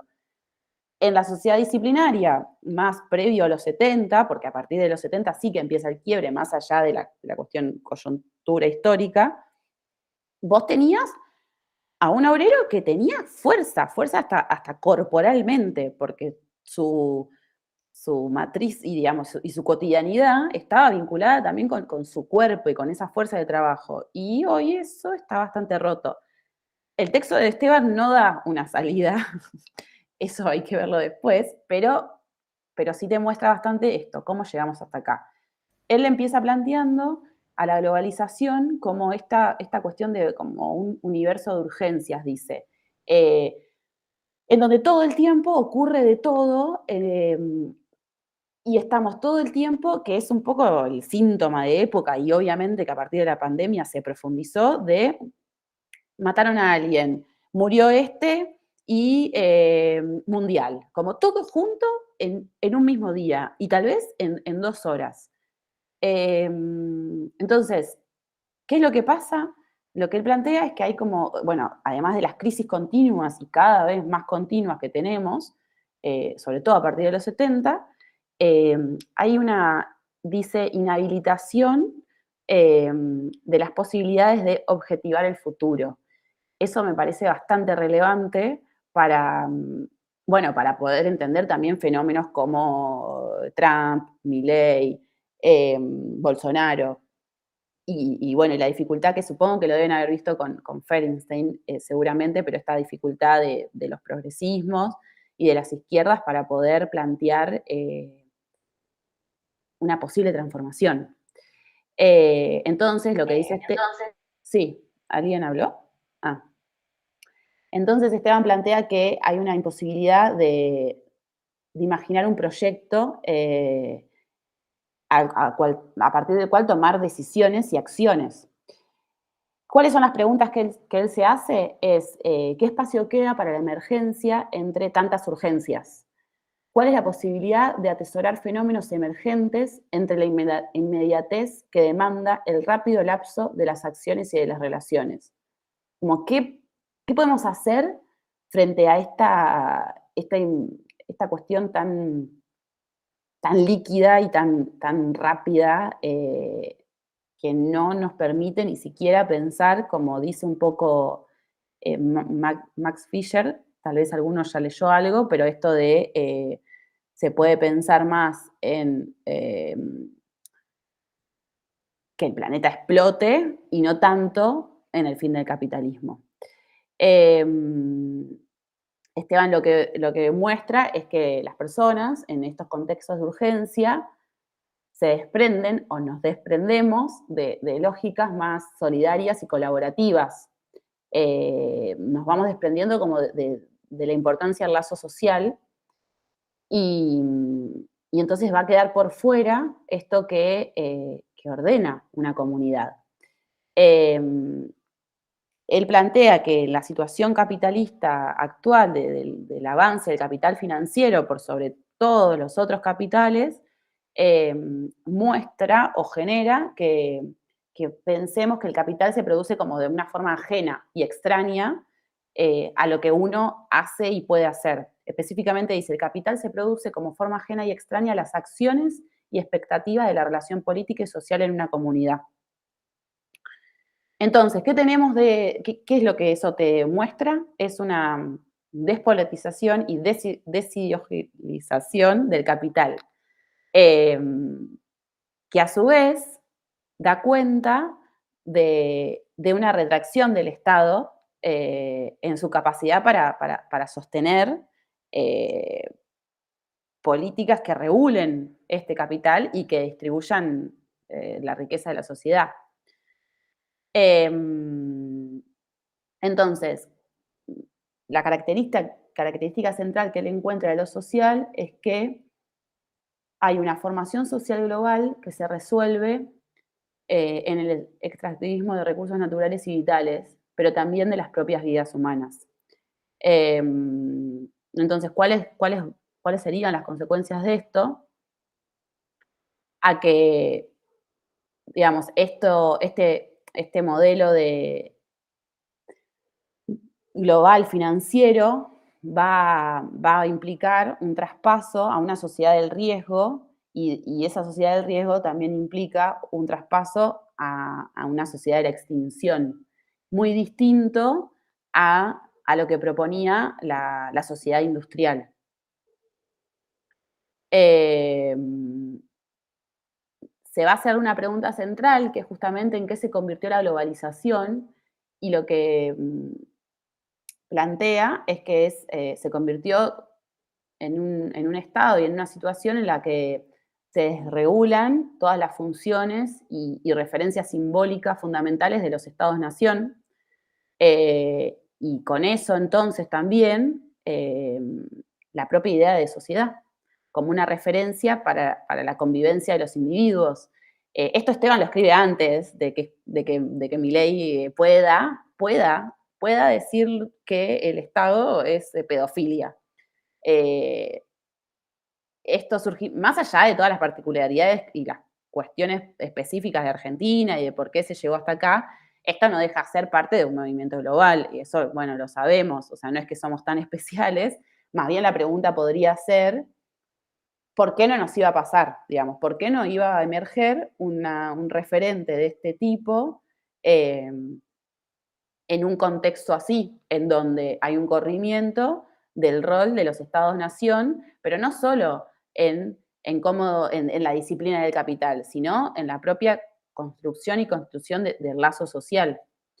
El modelo global dice que tiene características diferentes de acumulación y una reorganización de las narrativas sociales.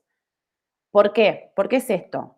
En primer lugar, porque la acumulación se deja de sustentar en la producción industrial y se va a concentrar en los activos financieros.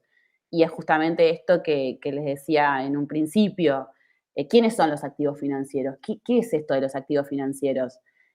Hace muy difícil también identificar, digamos, el enemigo. Lucy Caballero y Verónica Gago hacen un trabajo hasta bastante militante de ir por esa identificación. Ellas son las que arrancaron muy fuerte con esta idea del endeudamiento, sobre todo de mujeres, y de que hay que ir a discutirle al Banco Central. No prenderlo fuego, pero sí hay que ir a discutir cuáles son las lógicas que priman en este tipo de economías. La financiarización, lo que va a mostrar Esteban, es que la financiarización de la economía y esta situación del capital financiero, de la primacía del capital financiero, va a conducir también a una financiarización de la política y de todo el conjunto de la vida social. Entonces, lo importante, digamos, el concepto central que lo va a plantear es que tenemos un individuo que es extraño al contacto y que está, digamos, como enajenado del vínculo con el otro y de cualquier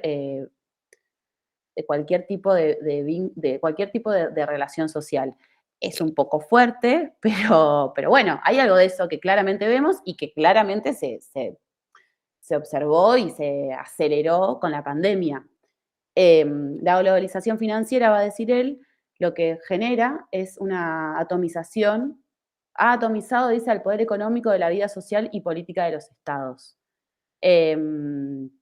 Lo sagrado ahora deja de ser el estado común, digamos, la integración colectiva, el lazo, y eso se va a desplazar hacia algo ajeno e irrepresentable como el poder financiero o el poder del mercado.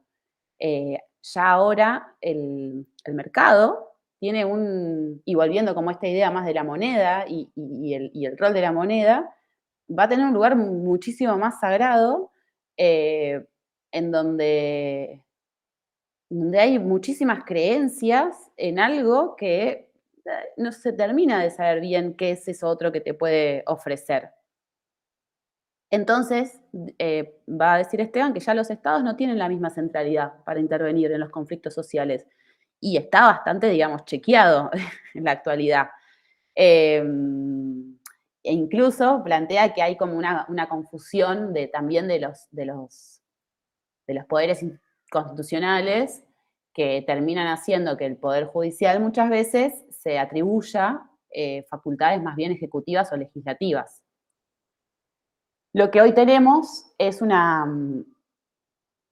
reducción, digamos, una disminución o una pérdida de expectativas sobre la capacidad de la democracia y una consolidación entonces de un modelo individualista. Y esto él en el texto lo vincula mucho con el desarrollo del capital financiero. Este tipo de individuo contactless, lo define él, es un individuo que no tiene nada que lo relacione con el otro y que además lo que hace es promover digamos, una moral propia como una figura universal. Y obviamente que eso se ve potenciado y reflejado, y por eso era esto que yo les decía de que me río un poco de mi trabajo, pero en el vínculo que tenemos con las redes sociales. Se va a tratar lo que vemos ahora de un modelo de individualidad en donde va a estar muy ligado a la autopercepción que tenemos de cada uno. Y este modelo de producción de lo social va a plantear Esteban, y bueno, y muchos otros autores que él va citando, es el centro fundamental de esta economía globalizada. ¿Qué les parece? ¿Qué opinan? Me quedan algunas cositas más, pero así ustedes ¿cómo la ven? Yo quería comentarte, Juliana, bueno, yo me especializo mucho en el tema de las identidades y me quedé pensando que en el deterioro del lazo social que vos comentabas al principio, hay mucho de esta cuestión de la disolución identitaria que tiene que ver con lo autoperceptivo.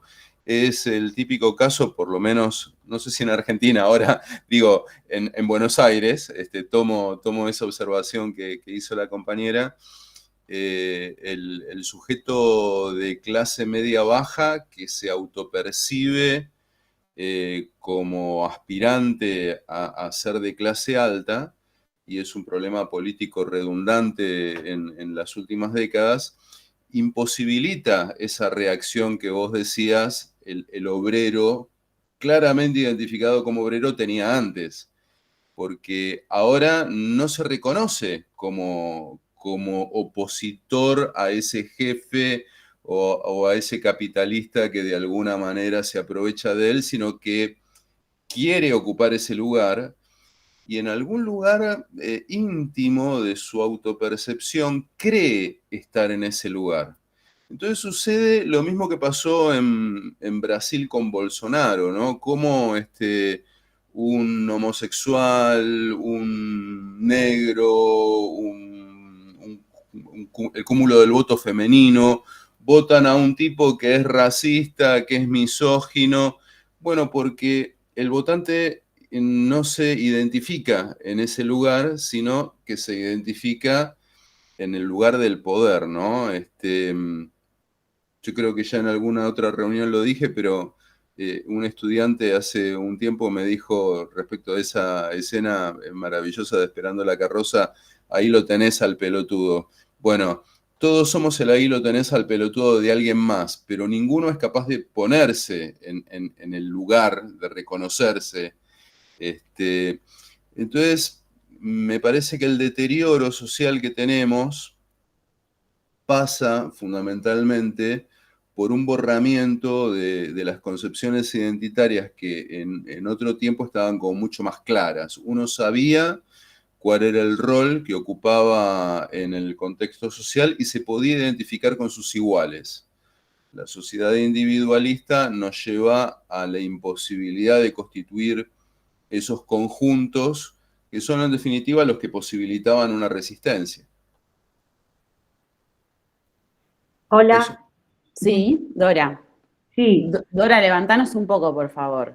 No, a ver, yo no sé si es para levantar, pero yo lo dije en su momento en la anterior clase con Esteban, cuando también planteamos o lo que vos estás planteando de la lectura del material.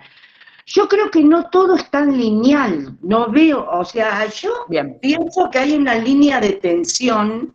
No digo que Germán haya dicho que es lineal, así, estoy planteando lo que reflexiono, ¿sí? De la lectura, de lo que se está planteando. Yo creo que hay una línea de tensión a nivel mundial, no creo que sea un fenómeno solo también, y hablo desde mi anclaje, que es desde clase trabajadora, digamos que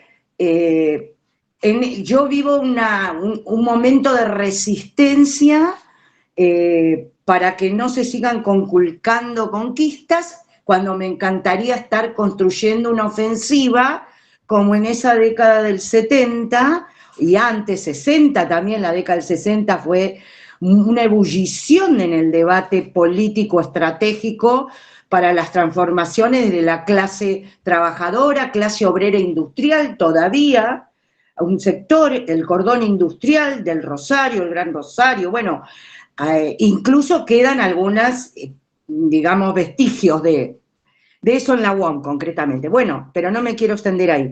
La cuestión es que me parece que sí, que hay una tensión y hay una crisis de construcción identitaria como clase que vive del trabajo, pauperizado, precarizado, porque no podemos dejar de lado que en esto de la construcción de otras pasiones, eso porque estoy leyendo a Duet en Pasiones Tristes, ¿no? Muy entonces, bueno, no sé si se los recomendaron, lo tienen que leer acá para la diplomatura?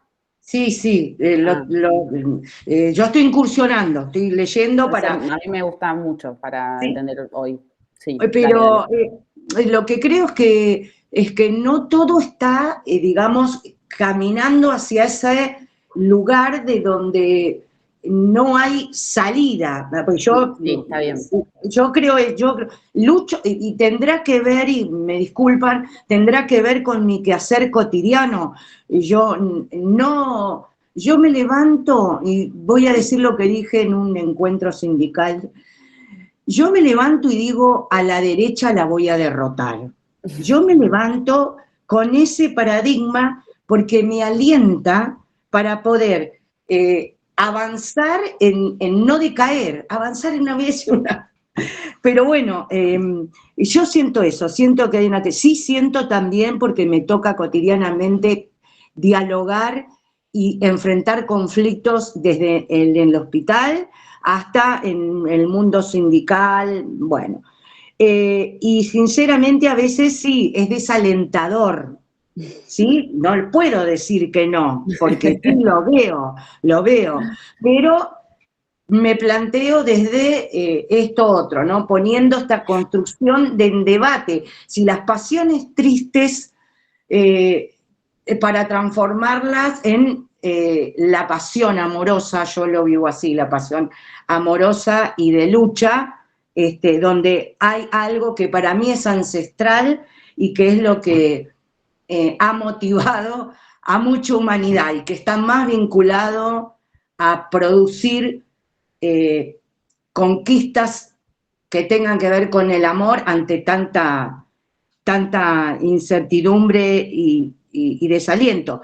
Y lo vinculo, lo último que digo, disculpen, y lo vinculo fuertemente con esto que escuché al principio, que vos trajiste muy bien, y que me lleva a la pregunta, ¿qué hace que un pueblo donde no puede hoy, y creo yo, no desde hoy, desde hace mucho tiempo atrás, discernir, no puede discernir qué es lo que nos constituye como soberanos, soberanas, qué hace mirando? Hay algo muy fuerte que nos viene de los colonialismos, neocolonialismo, que hace que miremos en la salida. Por ejemplo, acá en el hospital donde yo trabajo hubo una época que mis compañeros cobraban el salario y lo pasaban al dólar, porque decían que significaba eso no perder, no perder.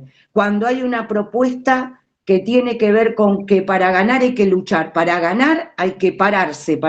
Bueno, todavía no me la respondí, no me la respondí, porque no, me llevó enojos en su momento. Disculpen, me extendí mucho, pero bueno. Está bien. No, me parece central esto que dice Dora, porque lo que suele ocurrir muchas veces con las lecturas de académicos, sobre todo, y académicos muy vinculados a lo social, es que, bueno, te pueden, digamos, dar un shot de depresión total y absoluto, y primero no es la idea. Yo creo que esto sirve para poder tratar de interpretar por qué estamos, cómo estamos y qué es lo que está pasando. Sin lugar a dudas, ningún proceso social es único, digamos, en el medio aparecen un montón de cosas y de hecho, Caballero, Lucy Caballero y Gago, ellas van haciendo un estudio mucho más antropológico de luchas y de resistencia frente a este avance del capital y de la financiarización. Y hay un librito que circuló previo a la pandemia, si no me equivoco, en donde muestran las formas que encontraban muchas mujeres endeudadas para salir de esa situación de manera colectiva. Con lo cual, obviamente, que no vamos a decir que todo es así, que todo está perdido y que somos solamente átomos, porque si no sería también desconocer toda otra parte del proceso social. Pero sí podemos decir que hay regularidades en esto que estamos viendo y que sobre todo en los últimos años creció con una velocidad que nos tiene como un poco sorprendidos y sorprendidas. Esteban va a finalizar el texto mostrando que, digamos, esta financiarización de la vida va a tener unas consecuencias directas con nuestros pensamientos y con nuestras actividades,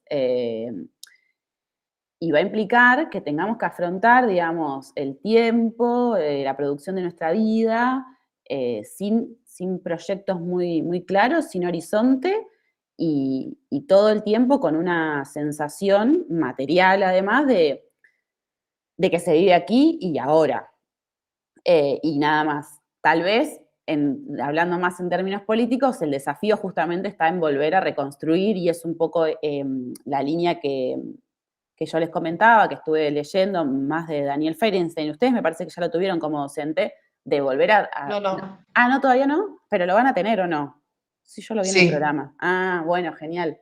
Bueno, él tiene una línea bastante interesante respecto a reconstruir el futuro, digamos. Si no se ofrece un futuro posible y vivible, es muy difícil enfrentarse a esta lógica individualizante. Bueno, ¿qué hora es?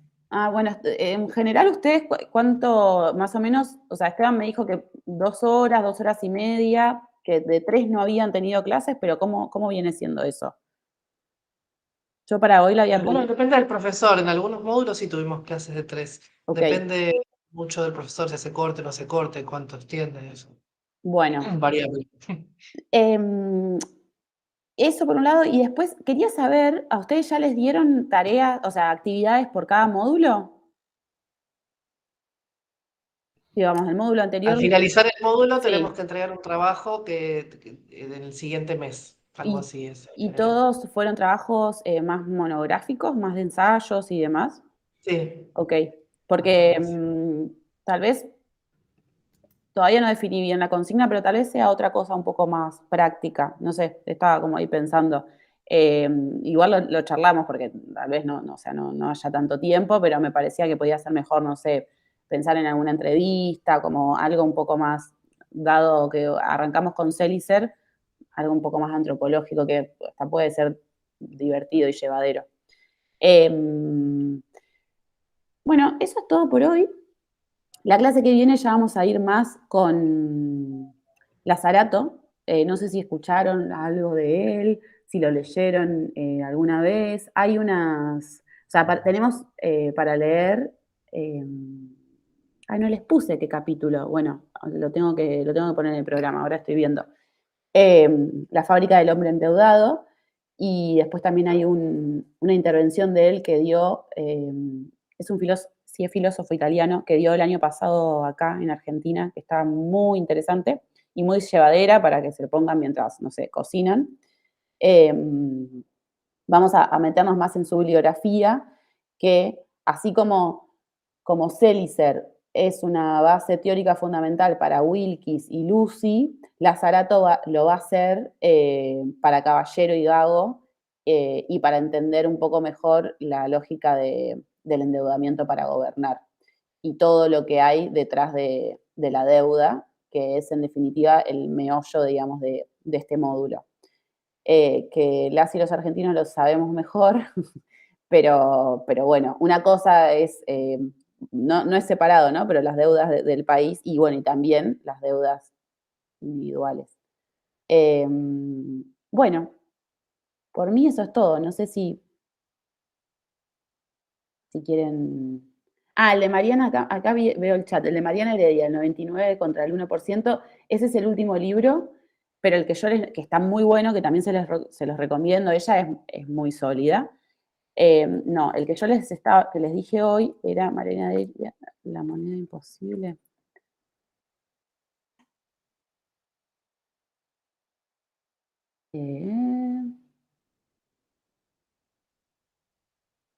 A ver, esperen un segundo.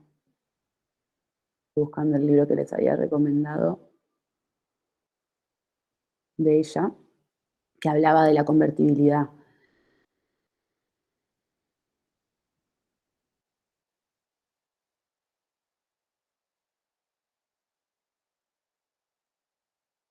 Ahí está. El de Mariana Heredia es cuando los economistas alcanzaron el poder. Y el de La moneda imposible es el de Alexander Roy, que es el otro autor que les recomendé, que ambos, como de distintos lugares, tratan de explicar un poco todo el proceso de la convertibilidad.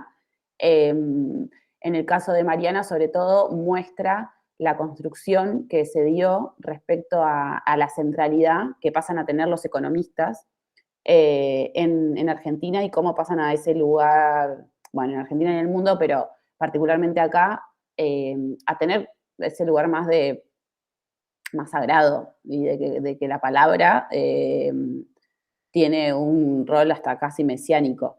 Entonces va analizando eso. Bueno, sobre todo se centra mucho en el rol de Cavallo.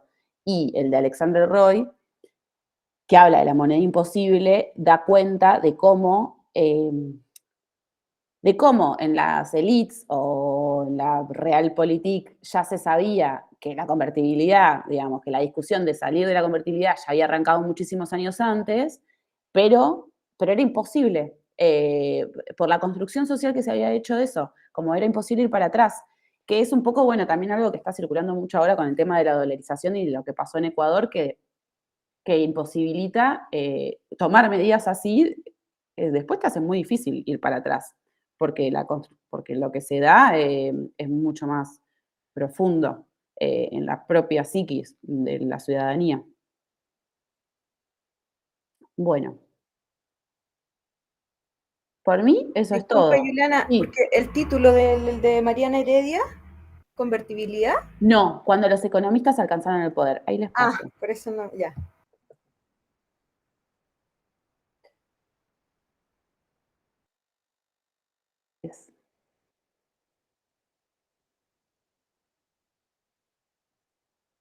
Sí, de hecho, ya habla bastante de Chile también. Mira, este es. Hoy yo a todo esto aprovecho porque recuerdo que leí un artículo de un autor, no tengo idea quién era, pero hacía como un paralelo de esto de la sociedad chilena con la argentina. Y ponía como al trabajador chileno, que está como ultra alienado, como peón, ¿cierto? Que un poco esto de cómo pega el capitalismo en cada una de las sociedades, ¿cierto? Y que ponía al argentino como el derrochador, ¿cierto? Que era un poco que los dos tenían un cierto apego, ¿cierto? O sea, feroz como a este optimismo cruel, pero de distintas formas, ¿cierto? Lo que traía Germán, que es muy, acá en Chile se da muchísimo, o sea, esto del trabajador que se aliena un poco a la idea del patrón, y que en la sociedad argentina mostraba cómo también hacía mímesis de lo que era la sociedad española, como del derrochador, que le gustaba como salir, como un poco ponía como la imagen como de la borrachera, esto que tú traías ahí un poco cuando te imagináis lo que te decía la profe, como de la borrachera de que no sabía muy bien qué hacer, y por el otro lado traía como la idea del zombie alienado, ¿cierto? Como de los chilenos. No sé si Interesante ahora como seguimos así, igual. sí, pero bueno.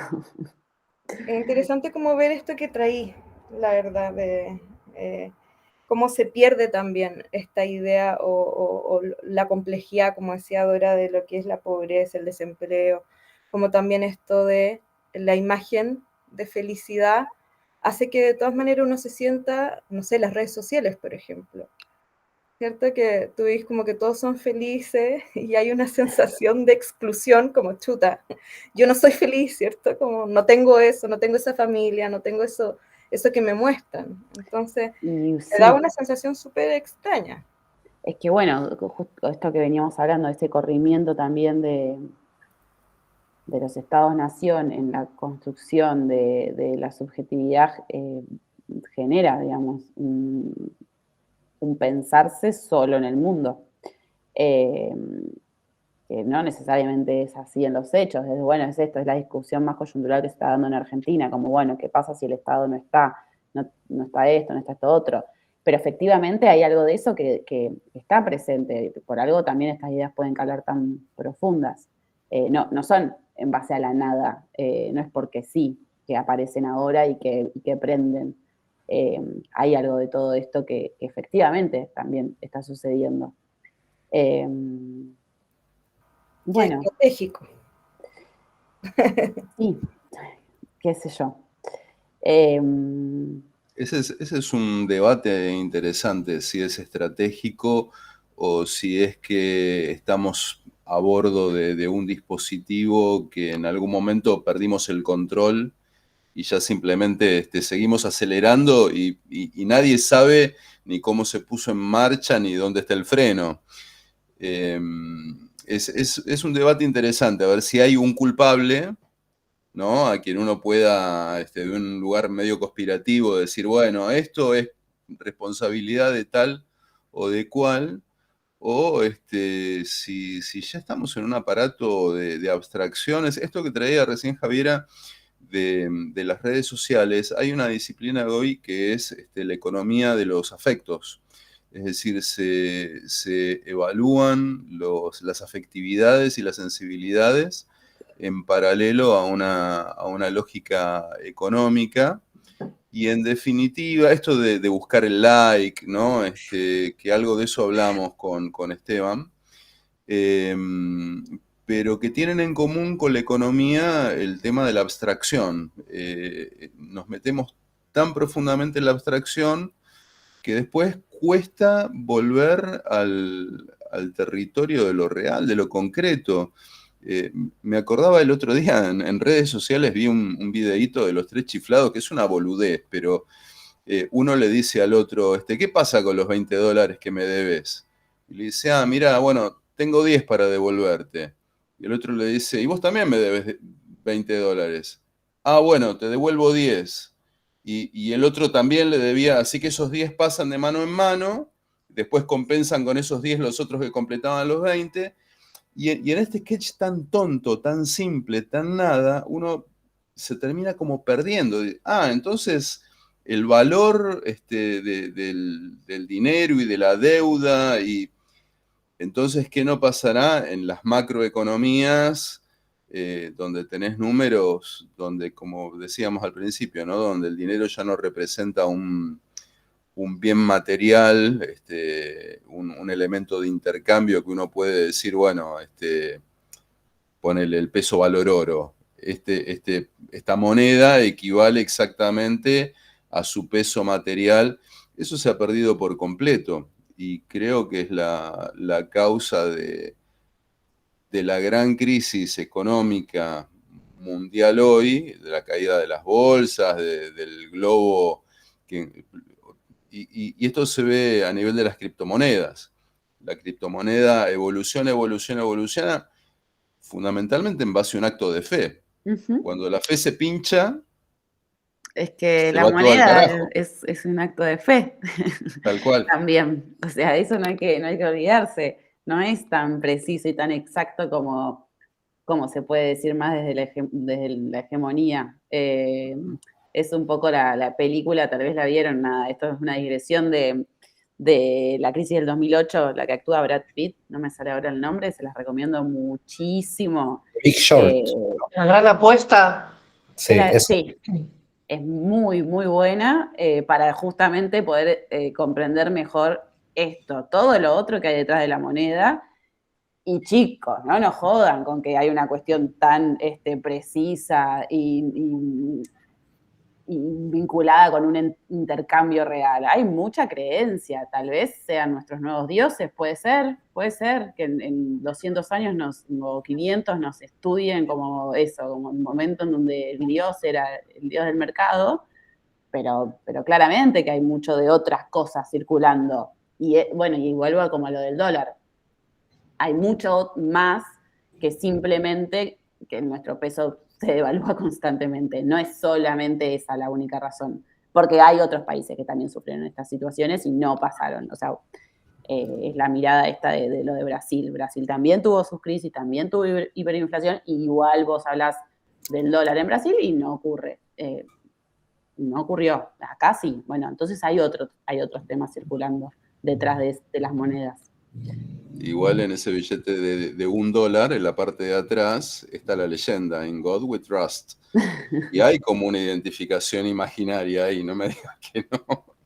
Y sí, Algo evidentemente de eso tenemos, pero bueno, también hay que ver cómo ahora, porque eso era más bien de sociedades más industriales, porque ahora hay un corrimiento y entonces, la pregunta es esa, ¿qué tipo de sujetos producen estas nuevas formas? Sí, Matthews, ¿está bien como te digo? Mateus, sí, hay una entrevista muy bonita que le hacen a Bifo Berardi, ¿no? Que también es un poco de la tradición de Lazzarato, de toda esta gente de potere operario, ¿no? En Italia, donde él dice esto de que cuando Nixon, creo que la cita es verbatim, ¿no? Cuando Nixon dice el dinero ya no es más, cuando cambia, digamos, el patrón oro, ¿no? Lo que está haciendo es una acción semiológica, dice él, muy parecida a Mallarmé, ¿no? Y a mí siempre me ha quedado pensando eso, ¿no? Porque justamente lo que queda es una suerte de dinero absolutamente liberado, ¿no? Liberado a sí mismo, por ponerlo de algún modo, ¿no? Absolutamente irresponsable, ¿no? Y que precisamente tiene que ver con el cambio, digamos, desde el viejo capitalismo hasta el capitalismo financiero, ¿no? Donde precisamente ya digamos, uno ya no puede ver dónde está el capital, ¿no? Yo ponía como ejemplo el 2022, el año pasado, yo enseñaba en una escuela de artes visuales en medio de la pandemia, y lo que pasó en medio de la pandemia es que la escuela se vendió, el local físico se vendió, pero la escuela también se vendió a una gran empresa, a una transnacional.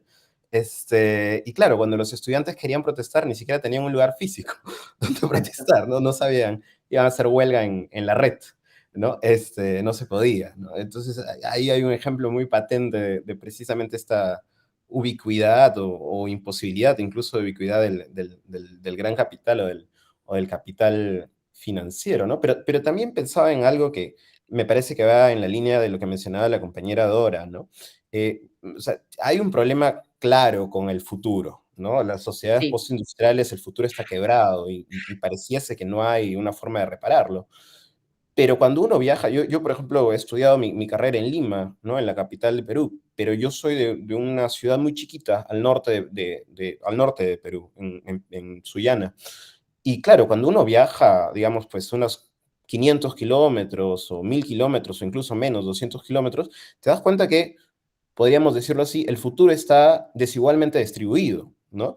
Es decir, el futuro roto para los que están más en una sociedad postindustrial y de repente te encuentras en sociedades que son, digamos, que viven absolutamente con una fe en el futuro, pero tremenda. Bueno, por ahí no ha pasado y digamos, uno pesimista, ¿no? Viene de la academia y dice, oye, pero ¿no te has dado cuenta todo lo que está pasando? Hay una fe real, ¿no? En el futuro, de la cual uno más bien tiene que aprender. A mí me parece hasta refrescante, ¿no? Claro, uno ya está sujeto escindido por la academia, pero igual da mucho que pensar, ¿no? Y también en línea con lo que mencionaba Dora, de esto también has mencionado a Fisher, esta frase que tiene Fisher de pesimismo del acto, perdón, optimismo del acto, pesimismo del espíritu, ¿no? Entonces, a pesar, digamos, de que las cosas pinten mal, bueno, uno tiene que activar igual, de todas maneras, porque la sola forma es la que produce el afecto, ¿no? Me parece por ahí muy buen cierre. Activar de alguna manera es un poco más subidón para el sábado. Igual, lamento decir que Fisher se suicidó, así que no sé, qué sé yo, hay que ver ahí. Pero nada, hace poco como estuve ahí volviendo a leer y pensaba un poco eso, como que es zarpado todo lo que está diciendo y después pensaba en su final y es como, Dios mío. Pero bueno, sí, activar de alguna manera está bien y supongo que debe ser por ahí para salvarnos de alguna manera. Bueno, nos encontramos el próximo sábado. Muy bueno esto, me gusta. Suicidio como resistencia. No, paso. Acá hay una psicóloga, por favor, que ponga un poco de emoción, pero sí. Buena semana para todos. Bueno, Chao, igualmente. Chao, buen fin de semana.